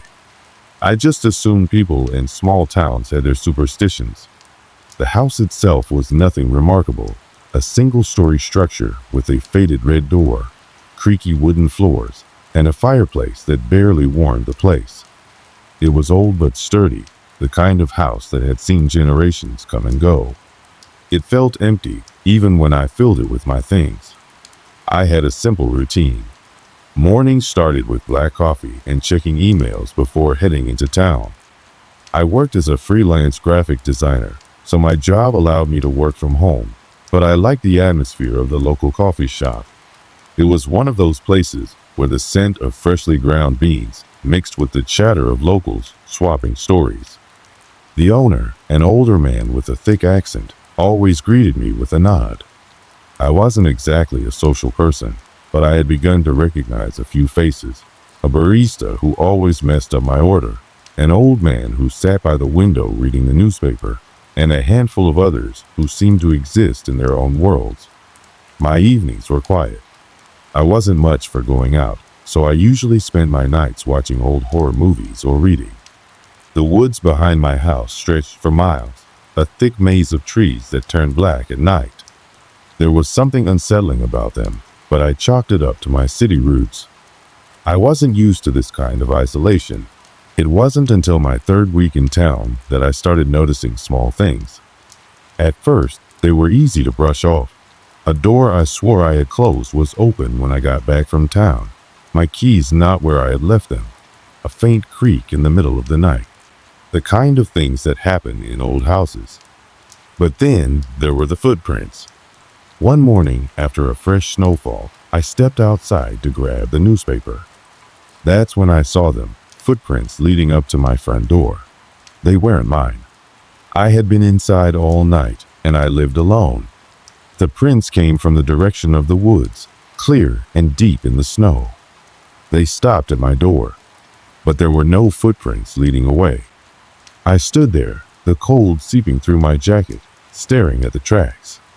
Someone had walked up to my door in the middle of the night and never left. I checked the yard, even walked around the house, but there was nothing, just an undisturbed blanket of snow. Maybe the wind had covered them, I told myself. Maybe the snow had fallen just right, erasing the return prints. I went back inside, locked the door, and tried to shake the unease settling in my chest. The next morning, it happened again. Footprints, same pattern, approaching my door but never leaving. The snow was fresh, untouched except for those prints. I checked the locks 3 times that night before going to bed. A part of me wanted to believe there was a rational explanation. Maybe a neighbor had stopped by, though that didn't explain why there were never any departing footprints. Maybe someone was playing a prank. Maybe I was overthinking it. But then, the footprints appeared again, and again, and again, always coming from the woods, always stopping at my door, and never leaving. The footprints became a part of my mornings, like clockwork. Every night, fresh snow would fall. Every morning, I would wake up, hesitant to open my door, already knowing what I would find. The same single set of tracks leading up to my house. The same unsettling silence in the air, as if the world was holding its breath. At first, I tried to rationalize it. Maybe it was a trick of the wind. Maybe the snow covered the exit tracks faster than I realized. Maybe a neighbor had some strange habit of walking up to my house at night. But deep down, I knew none of that made sense. It was a week after the footprints started when something else happened. Something I couldn't explain away. That night, I went through my usual routine, checked the locks, made sure the windows were latched, and even placed a chair against the front door.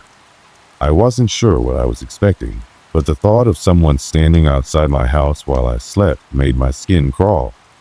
I left the porch light on, hoping it would deter whoever or whatever was leaving those prints.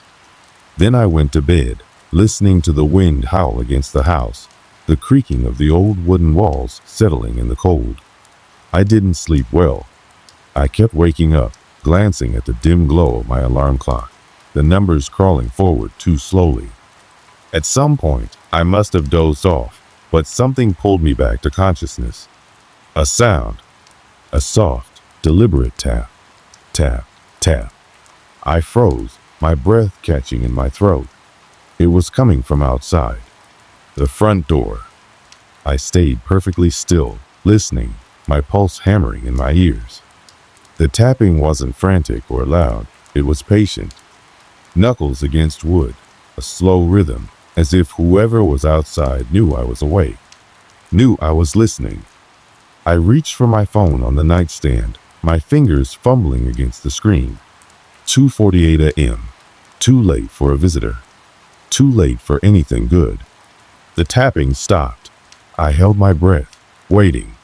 The silence stretched, thick and suffocating. I was just about to convince myself that I had imagined it when I heard something else. A creak. Not from the front door. From the back. I shot up in bed, my body rigid.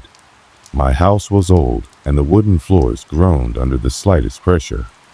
That sound, it was the unmistakable noise of weight shifting on the boards. Someone was inside. I gripped my phone, trying to decide what to do. Call the police? Run? But before I could make a move, the sound stopped. The air felt heavier, thick with something I couldn't name. I strained my ears, but there was nothing.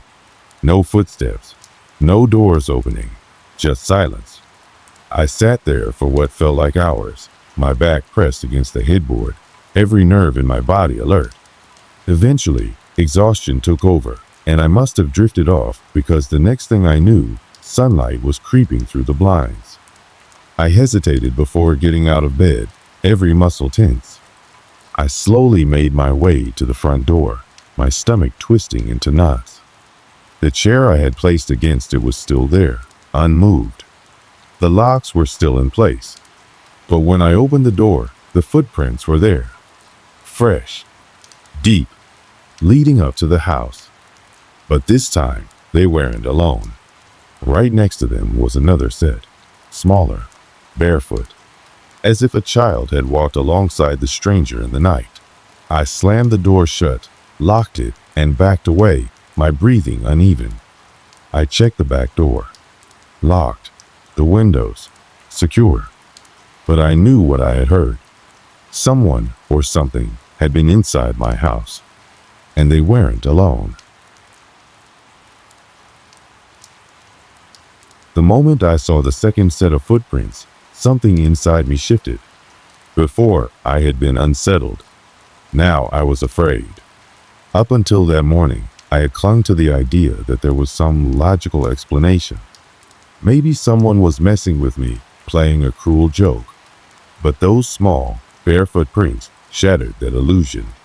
I stood there for a long time, staring at them, my breath fogging up in the cold morning air. The larger footprints, boots, deep and defined, were the same as before, stopping at my door without any sign of turning back. But now, right beside them, were the tiny, bare ones. The pattern was strange. The smaller feet didn't walk in a straight line. They meandered, almost playful, as if whoever they belonged to had wandered in circles before stopping next to the larger prints. A chill ran through me, and I turned back inside, locking the door behind me. That day, I couldn't focus on work. I tried sitting at my desk, staring at my laptop screen, but my mind kept returning to those footprints. Who would let a child walk barefoot in the snow? And why was there never any sign of them leaving? By evening, I had convinced myself to do something about it. I couldn't just keep waking up to this. I had to know. That night, I set up my phone to record. I positioned it on the windowsill by the front door, facing the porch. The battery wouldn't last all night, but at least it'd get a few hours of footage. If someone was coming up to my house, it'd finally see who. I went to bed feeling tense, every sound amplified in the darkness. The wind rattled the windows, branches scraped against the siding, and the house settled with deep groans. I stared at the ceiling, waiting, listening. At some point, exhaustion won out. When I woke up, the first thing I did was check my phone. The battery was dead. I cursed under my breath, plugging it in, my hands shaking slightly as I waited for it to turn back on. As soon as it had enough charge, I opened the video file. For the first hour, nothing. Just the empty porch, the faint glow of the porch light, and the snow falling in slow, drifting flakes. I fast-forwarded, eyes scanning for movement. Then, at 2:37 a.m., the screen flickered. It was subtle, barely noticeable, like a slight distortion in the air. Then, from the edge of the screen, movement. A shadow. A figure stepped into view, walking toward the house. The hood obscured their face, but I could see their breath in the cold air. They moved slowly, deliberately, stopping right in front of the door. And then, something else. A smaller figure. It stepped into view from the right side of the screen. No shoes. No jacket. Just a thin, pale form, barely visible in the dim light. My stomach clenched. The taller figure didn't react to the smaller one. They both just stood there, facing the door. Minutes passed. The smaller figure moved slightly, tilting its head. Then, both of them, at the exact same time, turned toward the camera. The screen glitched, and the video cut out. I dropped my phone. My entire body felt cold, like the heat had drained out of me. I rushed to the front door and yanked it open. Fresh footprints. 2 sets. I slammed the door shut, locked it, and backed away. For the rest of the day, I couldn't shake the feeling that something was watching me. Every time I passed a window, I had the urge to look outside, expecting to see that hooded figure standing at the tree line. That night, I made another decision. I was going to stay up. No cameras. No recordings. I would sit by the window and watch with my own eyes. Midnight came, and the wind outside picked up. I sat in the dark living room, a blanket wrapped around me, my heart hammering in my chest. I had turned off all the lights, hoping I could see better through the window. At exactly 2:30 a.m., movement. A dark shape emerged from the trees. The hooded figure. They walked slowly, just like before, their breath visible in the freezing air. And then, after a moment, the second shape. Small, barefoot.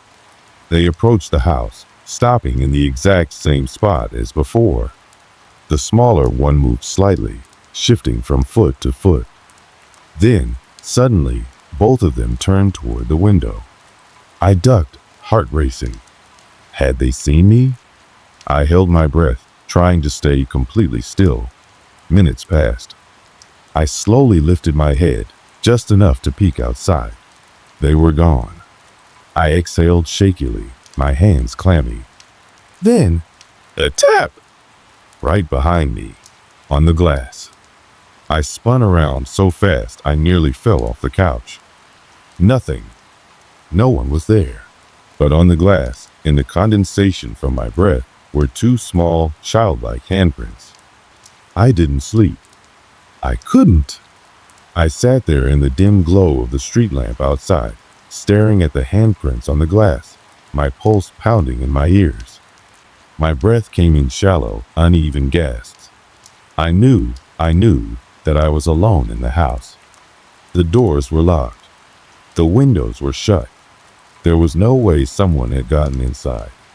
And yet, the prints were right there. Small, childlike, pressed against the inside of the glass. I swallowed hard and forced myself to stand. My knees felt weak, unsteady, but I had to move. Had to do something. I grabbed my phone, turned on the flashlight, and aimed it toward the window. Nothing. Just the faint outline of those impossible prints. I backed away, my brain scrambling for answers. Maybe it was some kind of trick. Maybe the glass had always been like that, and I just never noticed.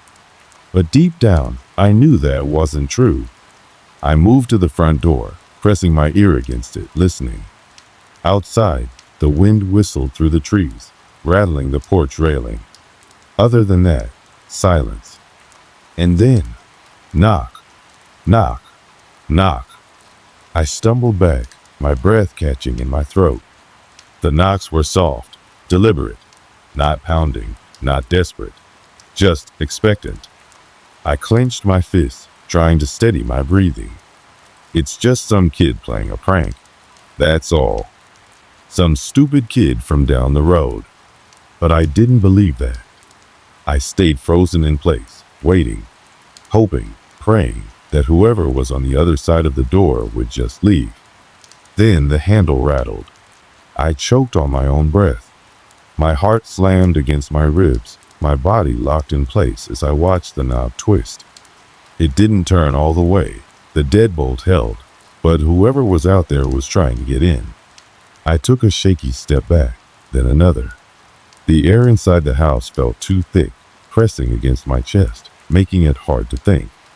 And then, a whisper, low, soft, right outside the door.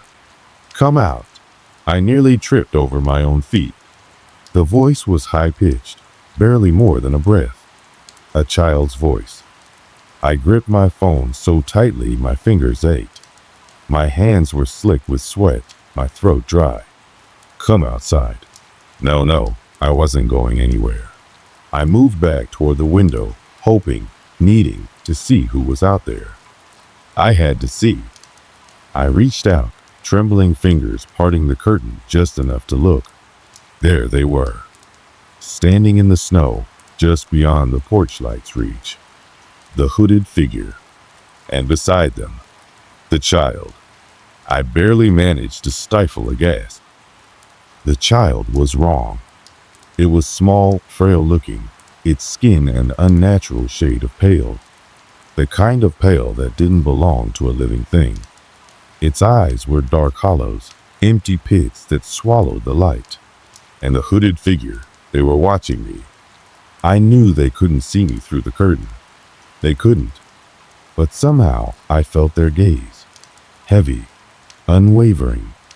I stumbled backward, pulling the curtain shut. My entire body shook. My breath came in shallow gasps. The knocking started again. Louder this time. More insistent. I couldn't stay here. I had to do something. I grabbed my keys from the counter, hands trembling so badly they nearly slipped from my grip. My only thought was my truck. If I could get to it, I could drive away, get out of here, go anywhere but here. I took a deep breath, steeling myself, and then the porch light flickered. For a second, everything went black. When it came back on, they were gone. No footprints in the snow. No sign that anyone had been there. But I knew better. I knew something was still out there. Watching. Waiting. I backed away from the door, my entire body screaming at me to run, to get out. Then, a sound. Not from outside. From behind me. Inside the house. I turned, heart slamming against my ribs. My phone's flashlight barely cut through the darkness. And then I saw it. Small, motionless, standing in the hallway. The child, barefoot, eyes black as the void. A slow, unnatural smile stretched across its face. You left the door unlocked, it whispered. The world tilted. My vision blurred. A wave of cold rushed through me, seeping into my bones. And then, everything went black. I jolted upright, gasping for air, my body tense to run, only to realize I was still inside the house. The dim glow of the street lamp outside filtered through the curtains, casting long, eerie shadows along the walls. The silence was suffocating. I forced myself to breathe, to move. My limbs were stiff. heavy. The last thing I remembered was seeing it standing in the hallway, whispering those chilling words. "You left the door unlocked." I turned my head sharply toward the hallway. Empty. The door was still shut, the lock still in place. Had I blacked out? Had I dreamed the whole thing? No, I knew what I had seen. The child, the prints on the window, the hooded figure in the snow. It was real. I grabbed my phone, fumbling to check the time. Nearly 3 in the morning. I had lost time. At least an hour. My mind raced, grasping for logic, for anything that could explain what had happened. But deep down, I knew there was no reasonable explanation. I had seen things no one was meant to see. I had to leave. Every instinct in my body screamed at me to go now. I snatched my keys from the counter and moved toward the door, pausing just long enough to peek through the curtain. The yard was empty. The street was still. Not a single sign that anyone or anything had been there. But I didn't trust it. I reached for the doorknob, my breath hitching as I turned it, slowly unlocking the deadbolt. The metal clicked, deafening in the silence. And then, just as I was about to step outside, the sound of something dragging across the floor behind me. I froze. The air in the room shifted, like something unseen had stirred. I turned my head, barely daring to look. The hallway was still empty, but the closet door at the end of it was open. Just a crack. I had left it shut. A low, suffocating dread settled in my gut. I stepped back, my grip tightening around my keys. My truck was just outside. If I could make it there, I could get away from this house, from whatever was in here with me. I moved quickly now, throwing the door open and stepping onto the porch. The freezing air burned against my skin, but I didn't stop. I sprinted toward my truck, yanking the door open and scrambling inside. I shoved the key into the ignition, my hand shaking so badly I nearly dropped it. The engine roared to life. Relief surged through me as I slammed the truck into reverse. Then, as my headlights swept across the yard, the hooded figure, standing just beyond the tree line, motionless, watching, and beside them, the child. That same unsettling smile stretched across its face, too wide, too unnatural. I hit the gas. The truck lurched backward, tires skidding against the ice. I didn't stop, didn't look back. I sped down the road, gripping the wheel so tightly my knuckles turned white. I didn't know where I was going. I just needed to get away. I drove for miles, only slowing down when the town's lights came into view. My mind raced, replaying everything that had happened, searching for something, anything that made sense. But there were no answers, only questions. I pulled into a gas station, hands still trembling as I parked. I needed to breathe, to think. The attendant barely looked up as I walked inside, my steps unsteady. The fluorescent lights buzzed overhead, casting everything in a sickly glow. I grabbed a bottle of water from the cooler, then hesitated. Something caught my eye. A bulletin board near the entrance.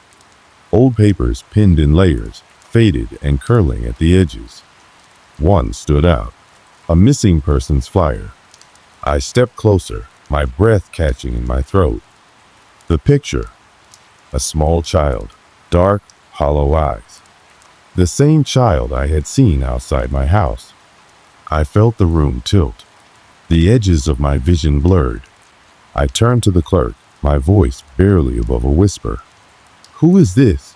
He glanced at the flyer, then back at me. "That? Oh, that's been up for years. Kid went missing a long time ago." I swallowed hard. "Did they ever find them?" The clerk shook his head. "No, just vanished." He paused, eyeing me with mild curiosity. "Why? You see something?" I opened my mouth, closed it. What was I supposed to say? That I had seen the kids standing outside my house? That they had spoken to me? That there had been something out there with them, something watching, waiting. No one would believe me, so I just shook my head. No, I muttered. Just looked familiar. I left the gas station without another word. I didn't go back home. I couldn't. And even now, after all this time, I still see the prints on the glass. I still hear the knocking at night. And I still know, deep in my bones, I never went back to that house. Not even once. After that night, I drove until the sky started to lighten, the early morning glow washing over the frozen landscape. My hands never stopped shaking. My breath never felt full. Every shadow along the road felt like it was moving, stretching, waiting. I kept looking in my rearview mirror, half expecting to see them standing in the road behind me, the hooded figure and that child. But they weren't there. That didn't mean they were gone. I spent the next few days in a motel, locking the doors, keeping the curtains drawn, jumping at every small noise. I barely slept. When I did, my dreams were filled with whispers and footprints appearing in the snow. I saw the child standing outside the gas station window, grinning. I heard that voice over and over again. You left the door unlocked. When I finally gathered the nerve to check the local records, I didn't know what I was hoping to find. Maybe proof that I hadn't lost my mind. Maybe something that could explain what I had seen. But what I found made my stomach drop.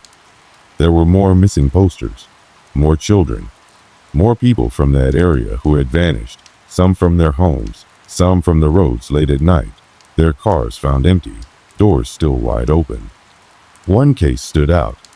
A man, years ago, who had filed a police report about a hooded figure standing outside his house. He had described a child, too, one who smiled too widely, one who spoke in a voice that sounded wrong. No one had believed him. They found his truck abandoned on the same road I had sped down. They never found him. I sat there in the library, staring at the old newspaper clippings, my heartbeat pounding so loudly I could barely hear anything else. I knew right then that I had come so close to being another name on that list. So I did what I knew I had to do. I packed up my things. I left town. I never spoke about what happened. Never told anyone the full story. Who would believe me? Who would understand that what I had seen wasn't just some trick of the mind, wasn't just exhaustion or paranoia? But here's the thing. Even after I left, even after I moved miles away, changed my number, erased everything that tied me to that place, I still feel them. Sometimes I wake up in the middle of the night with the air around me feeling too still, too wrong. My body frozen, my breath catching in my throat like something else is breathing in the room with me. I tell myself it's nothing, that it's just fear clinging to me. Then I hear it. A knock. Soft, deliberate, right outside my window. And when I finally find the courage to check, the footprints are there. Every time. And they never lead away.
It was the summer of 2019, and I had just moved into a new house in a quiet, wooded neighborhood on the outskirts of town.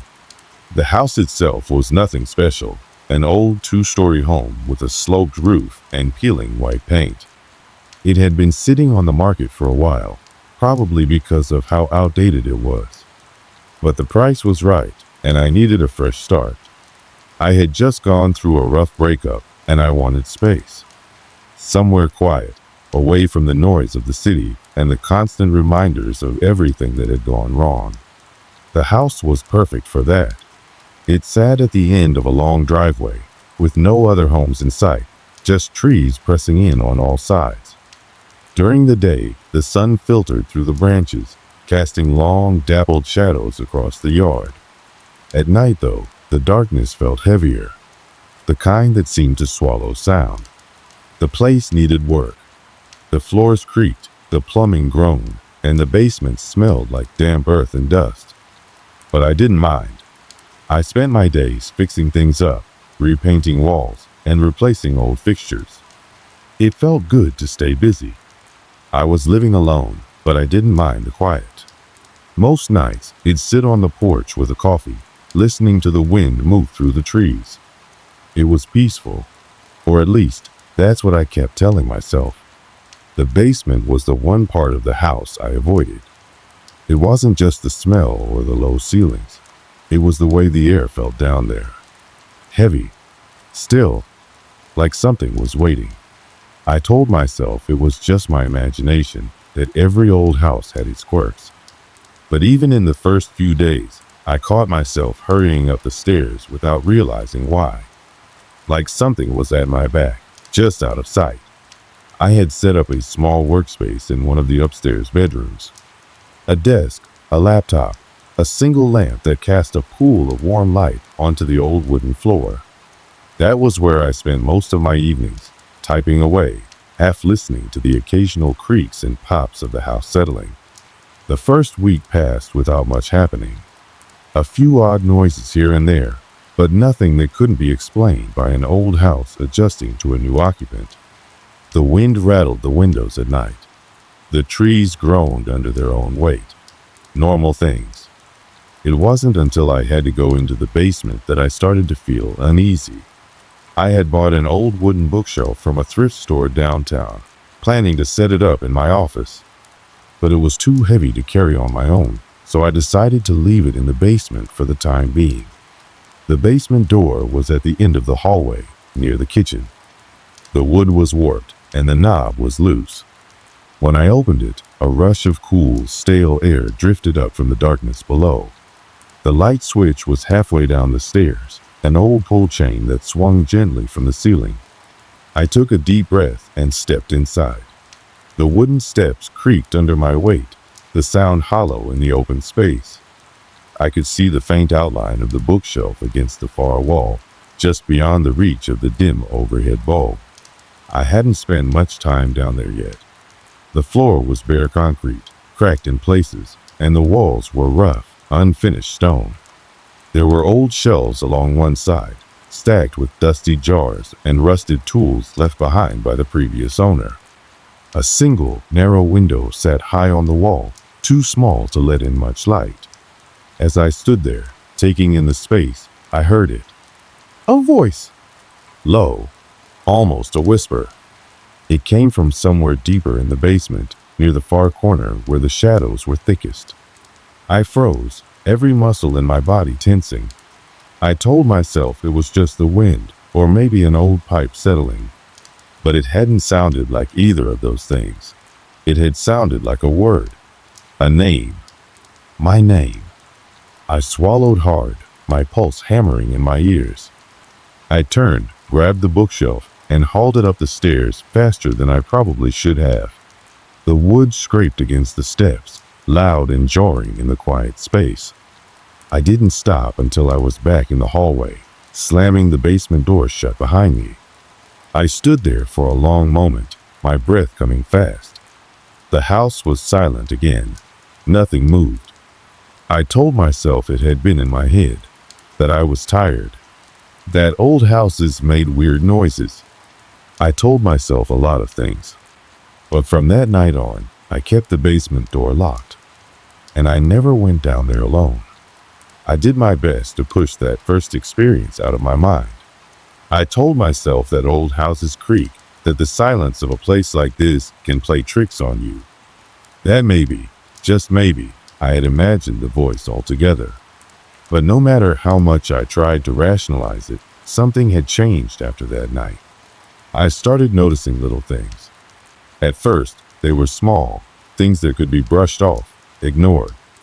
The kind of stuff that makes you stop for just a second, then shake your head and keep moving. It started with the basement door. I always kept it locked after that first night. It wasn't even a conscious decision. I just didn't like the idea of it sitting open, leading into that dark, stale space below. Something about it made my skin crawl. But one morning, as I walked into the kitchen to make coffee, I saw it. The door was open. Not just cracked. Wide open, yawning into the blackness of the stairwell. I stood there for a long time, staring at it, my stomach twisting into knots. I knew I had locked it the night before. I knew I had. The logical part of my brain tried to take over. Maybe the latch was loose.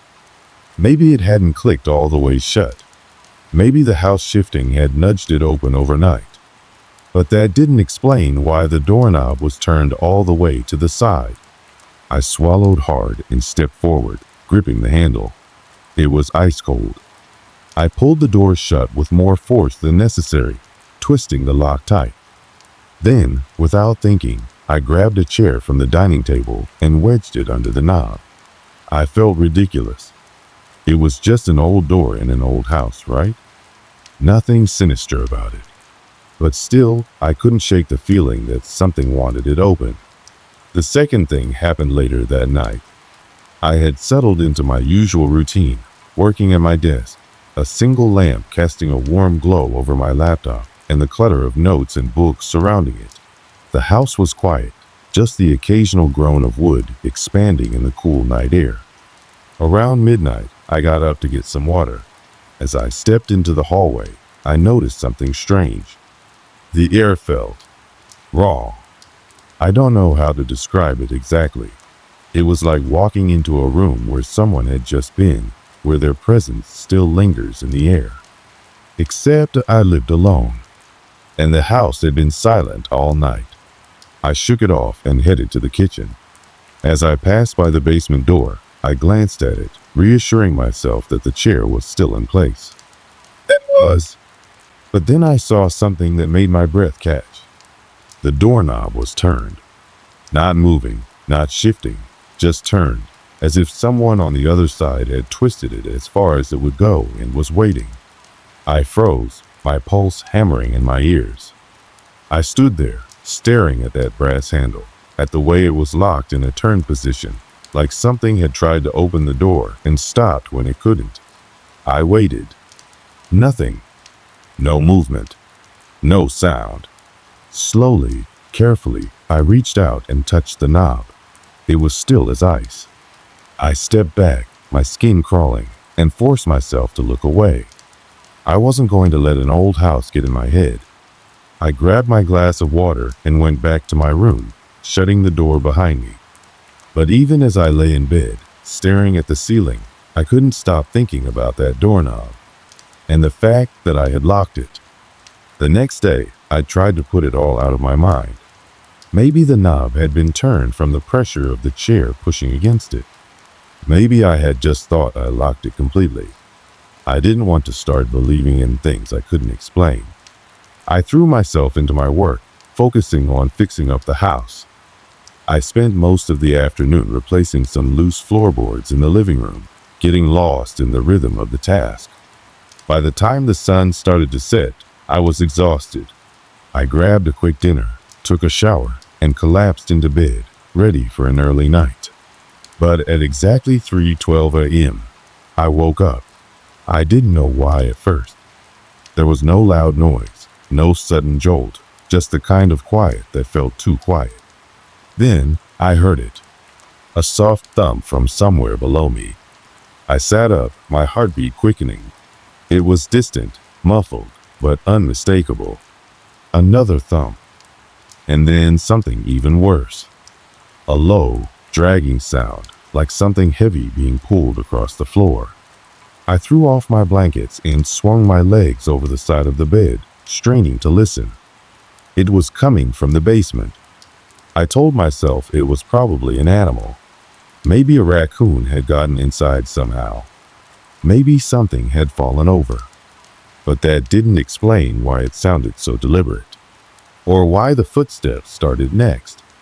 Not loud, not fast, just slow, steady, measured, pacing back and forth. I felt a chill creep up my spine as I reached for my phone, gripping it so tight my knuckles turned white. My first instinct was to call someone, anyone, but who was I supposed to call? The cops? And tell them what? That I was hearing things in my own house? Another thump, and then something that sent pure terror slicing through me. The soft, unmistakable creak of a step. The first step of the basement stairs. Then another. Someone, something, was coming up. I shot to my feet, backing toward my bedroom door. I knew I had locked that basement door. I knew I had. And yet, I could hear those slow, deliberate steps making their way toward the top. A third step. I forced myself to move, gripping the handle and twisting the lock, my breath coming in short, panicked gasps. Fourth step. I was not going to let that door open. I bolted down the hallway, my socks sliding against the hardwood floor.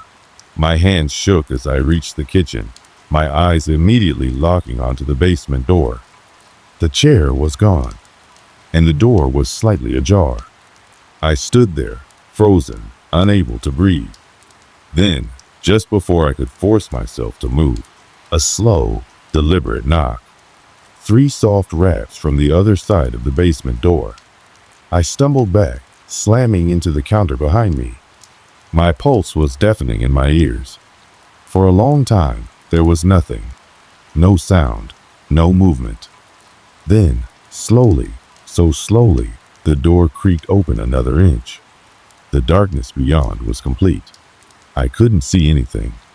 I had 2 choices: run or find out what was on the other side. I should have run. I didn't. I reached for the door.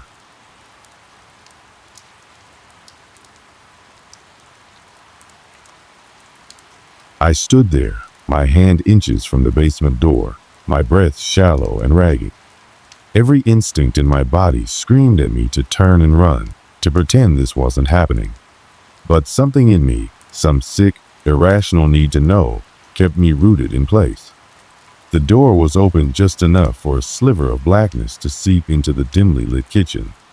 My fingers twitched. The air was thick, charged with something unseen, something wrong. I reached out. The moment my fingertips brushed the wood, the door slammed shut. I stumbled back, my heart hammering in my chest. The sound was deafening in the silence. My hands shook as I gripped the edge of the counter for support. Then, another knock. 3 soft, deliberate taps.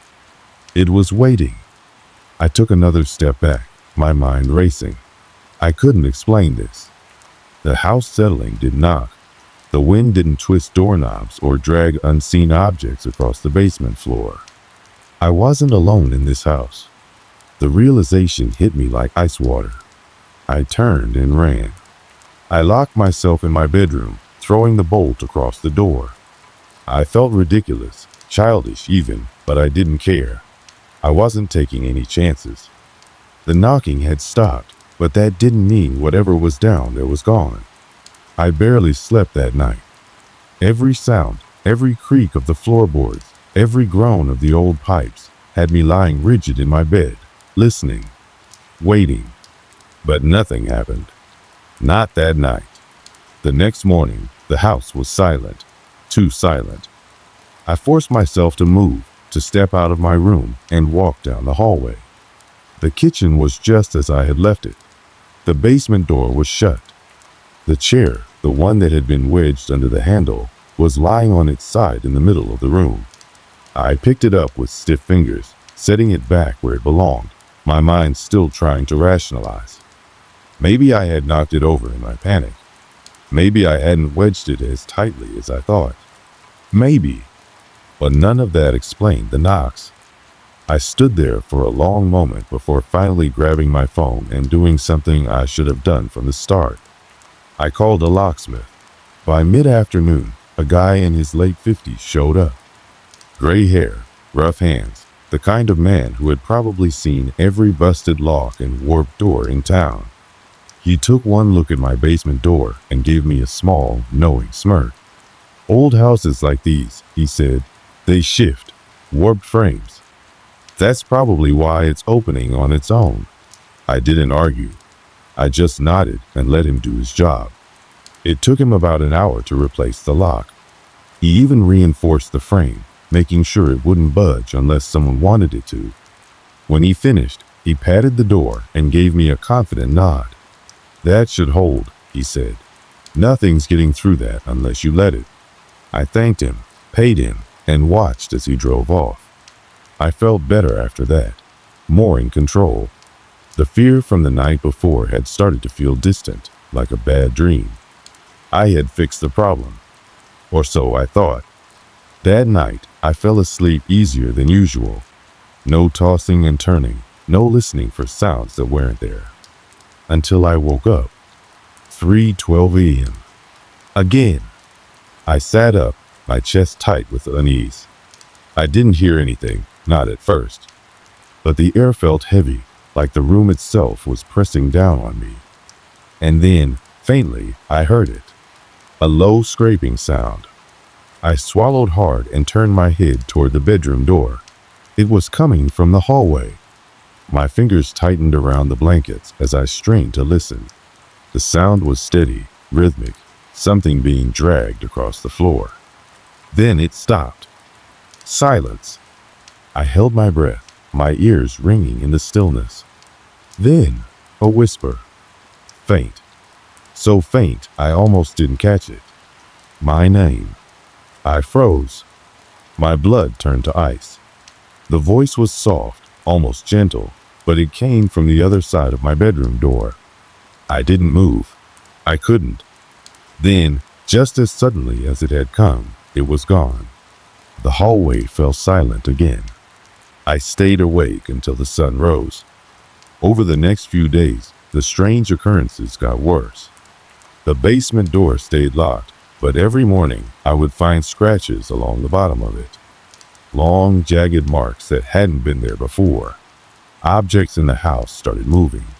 Not in a dramatic, obvious way, but small things. A chair slightly out of place. A book that I knew I had left on the table now sitting on the floor. The worst was the voices. They weren't constant. They came in brief, fleeting moments, always faint, always just on the edge of hearing. A quiet murmur from the next room when I knew I was alone. A soft exhale in my ear when I was trying to sleep. It wasn't my imagination. I knew that now. I started keeping the lights on at night. It didn't help. One evening, I made a decision. I had to know. I couldn't keep ignoring it. So I grabbed a flashlight, a heavy wrench, just in case, and stood in front of the basement door. My pulse pounded in my ears. I hesitated. Then I unlocked the door. I gripped the handle and pulled. The door swung open, revealing the pitch-black stairwell beyond. A damp, musty smell curled up from below, thick and cloying. I clicked on the flashlight and stepped forward. The wooden steps groaned beneath my weight. My breath felt too loud, my heart hammering against my ribs. As I descended, the beam of my flashlight swept across the basement walls, revealing cracked concrete and exposed pipes. And then, footprints. Dark, smudged outlines in the dust-covered floor. They weren't mine. They led deeper into the basement, toward the far wall where an old wooden shelf stood. I swallowed hard and followed them. As I got closer, I noticed something strange. The footprints stopped right in front of the wall, as if whoever made them had disappeared into it. I lifted the flashlight, my breath catching in my throat. There, hidden behind the shelf, was a door. A second door. One I had never seen before. My fingers trembled as I reached out and grabbed the edge of the shelf. I pulled, my muscles straining as the heavy wood scraped against the floor. The door behind it was old, far older than the rest of the house. The wood was warped, the paint peeling. The doorknob was missing, just an empty hole where it should have been. I hesitated, every instinct in my body screaming at me to stop. Then, from the other side of the door, something knocked. Once. Twice. Then, a long, slow scraping sound, like nails dragging against the wood. I dropped the flashlight. The basement plunged into darkness. The flashlight hit the ground with a dull clatter, its beam flickering as it rolled to a stop. For a second, I couldn't breathe. The basement was pitch black now, the only sound my own heartbeat slamming against my ribs. And then, another knock. This time, it came from inside the second door. My stomach twisted into knots. My fingers clenched and unclenched at my sides as I tried to force myself to move, to pick up the flashlight. Then, a breath, right next to my ear. I spun, my back slamming against the cold concrete wall, my hands scrambling for the flashlight. My pulse pounded in my skull, drowning out everything else. The air was thick, damp, heavy with the scent of mold and something else, something I couldn't place. I snatched up the flashlight and clicked it on. The beam cut through the darkness, shaky and weak, but enough to show that I was still alone. Or at least, I should have been. The door in front of me was different now. Before, it had been old, rotting, almost blending into the basement's crumbling walls. But now it looked pristine. New wood, smooth surface, no dust, no peeling paint. The only thing that hadn't changed was the hole where the doorknob should have been. My breath hitched. I swallowed hard, my throat dry as sandpaper. I didn't want to do this, but I had to. I had to know. With my free hand, I reached forward, my fingers trembling as they slid over the surface of the door. It was cold, freezing, like ice beneath my skin. I hesitated, my heart hammering in my chest. Then, from the other side, a whisper, low, distorted. Let me out. I yanked my hand back so fast I nearly dropped the flashlight again. No, no, no. I turned, bolting up the stairs 2 at a time. My foot slipped on the last step, and I crashed into the kitchen floor, my knees slamming against the tile. Pain shot through my legs, but I barely noticed. I scrambled forward, reaching for the basement door. Slam! It shut on its own. I choked on a breath, my hands shaking as I grabbed the handle, twisting frantically. Locked! It was locked.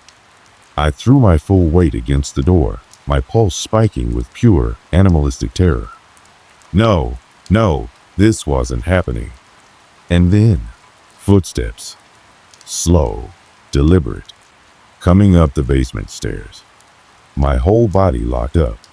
I stood there, my fingers still wrapped around the doorknob, my breath coming in ragged gasps. The footsteps stopped just on the other side of the door. Silence. Then, a voice. My voice. Mimicked perfectly. Let me out. My stomach turned. A sharp, ice-cold dread clawed its way up my spine. I yanked myself back, my feet stumbling over the chair behind me. My hands fumbled for my phone, my fingers shaking so violently I could barely unlock the screen. I needed to call someone. Anyone. But the moment I looked down at my phone, my blood ran cold. The screen was already on. A call was in progress. Unknown number. And then, a voice through the speaker. Why did you lock me down here? I threw the phone. It shattered against the kitchen counter, the call ending in an instant. And then, the knob started to turn. My chest ceased. I took a step back, then another. The door creaked as it slowly swung open. The basement was dark. I couldn't see anything beyond the first few steps, but I could feel it. Something was there, waiting, and then I saw it. At first, I thought it was my own reflection. A man stood just beyond the threshold. Same height, same build, same face.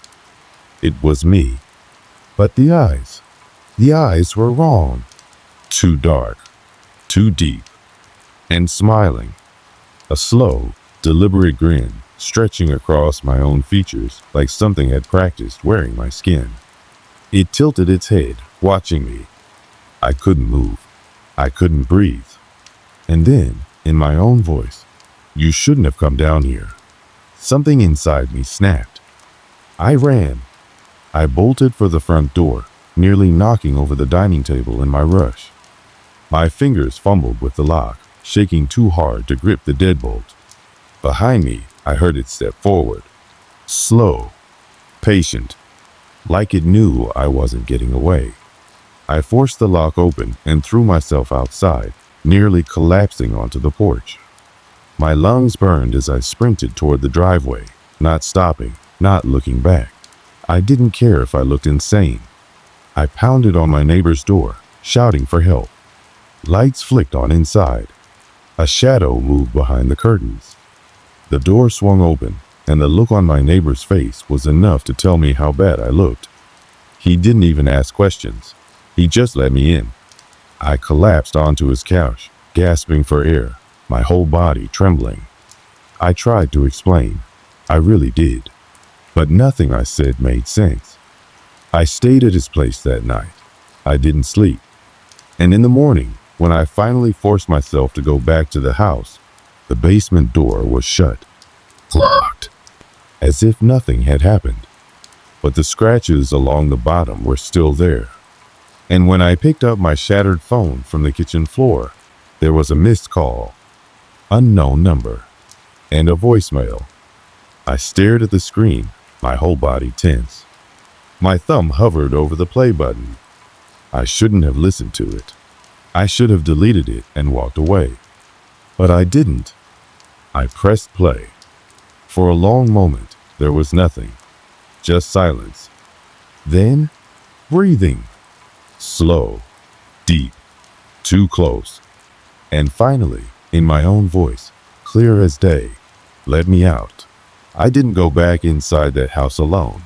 The morning light did nothing to make it feel safer. If anything, it made the situation worse, because in daylight, everything looked normal. The same old house, the same worn-out furniture, the same quiet street where nothing ever happened. But I knew better. I stood outside, my neighbor beside me, staring at the house like it might swallow us whole. "Are you sure about this?" he asked. No, I wasn't. But I couldn't leave things unfinished. With a deep breath, I pulled my spare key from my pocket and stepped up to the front door. My hand hesitated on the knob. My palms were sweaty, my fingers ice cold. I turned the key. The door swung open. Silence! No footsteps, no whispers, no other me standing in the dark. The basement door was closed, locked, just as I had left it. And yet, the feeling was still there. That pressure in the air, that undeniable wrongness. My neighbor followed me inside, his steps careful, hesitant. "You sure someone was in here?" I almost laughed. But there was nothing funny about this. I walked to the kitchen, my shattered phone still on the floor, the screen cracked beyond repair. But the voicemail, it was still there. I pressed play again, even though I already knew what it would say. The breathing, the pause, and then, "Let me out." The hairs on my arms stood on end. I glanced at my neighbor. He looked uneasy now, shifting on his feet, rubbing his arms like the temperature had dropped. I could tell he felt it too. Something wasn't right. And then, knock! My heart stopped. We both turned toward the basement door. It was locked. I had locked it. And yet, knock, knock, knock. I took a step back. My neighbor grabbed my arm, his grip tight. We need to go. I didn't argue. I grabbed what I could, my wallet, my car keys, my backpack, then walked out of that house and never looked back. I moved into a small apartment across town. I did not go back to the house, not even to sell it. I paid a company to handle everything, listing it, cleaning it out, getting rid of whatever I left behind. I told myself I didn't care about the money. I just needed to be gone. But even after leaving, I wasn't free. The calls kept coming, always from unknown number, always at 3:12 a.m. I never answered. I never listened to the voicemails again. But one night, weeks later, curiosity got the best of me. I opened my phone, stared at the long list of missed calls, and then my stomach dropped. Because this time, there was a text message. One single message. From my own number. Why did you lock me down here? I blocked the number. I reset my phone. I even considered getting a new one entirely, but I knew deep down that it wouldn't matter. Whatever had been in that house, it wasn't done with me. For a while, I tried to convince myself it was over. I built a new routine, surrounded myself with people, drowned out the silence with TV shows and late-night phone calls to friends. But the feeling never really left. That lingering presence. That sensation that someone, something, was waiting. I had locked the basement door. I had left it behind. But some doors don't stay locked. A few months after moving, I woke up in the middle of the night. My apartment was silent. No wind, no distant city noise. Just that thick, suffocating stillness. I reached for my phone. 3:12 a.m. A notification lit up my screen. One new voicemail. I didn't want to listen. I knew what it would be, but my hands moved on their own, my fingers shaking as I pressed play. The same sound. Breathing. Then silence. Then my own voice. Let me out. The phone slipped from my hands. I scrambled to my feet, checking the doors, the windows. Everything was locked. But it didn't matter, because the sound wasn't coming from my phone anymore. It was coming from inside my apartment, right behind me. I turned, and in the darkness, I saw myself, standing just inside my bedroom doorway, mouth open, whispering the same words, over and over and over. Let me out. The lights flickered. The air turned ice cold. And then, nothing. I woke up in bed. The phone was gone. No voicemail. No missed calls. Just silence. I don't know if it was real. If I actually saw myself standing there in the dark, pleading to be let out. Or if the house, whatever was inside it, was still in my head, breaking me down, piece by piece. But I haven't slept since. Not really. Because every night at exactly 3:12 a.m., I wake up. And I hear it. Soft. Distant. But getting closer. That voice. My voice. Whispering through the silence. Let me out.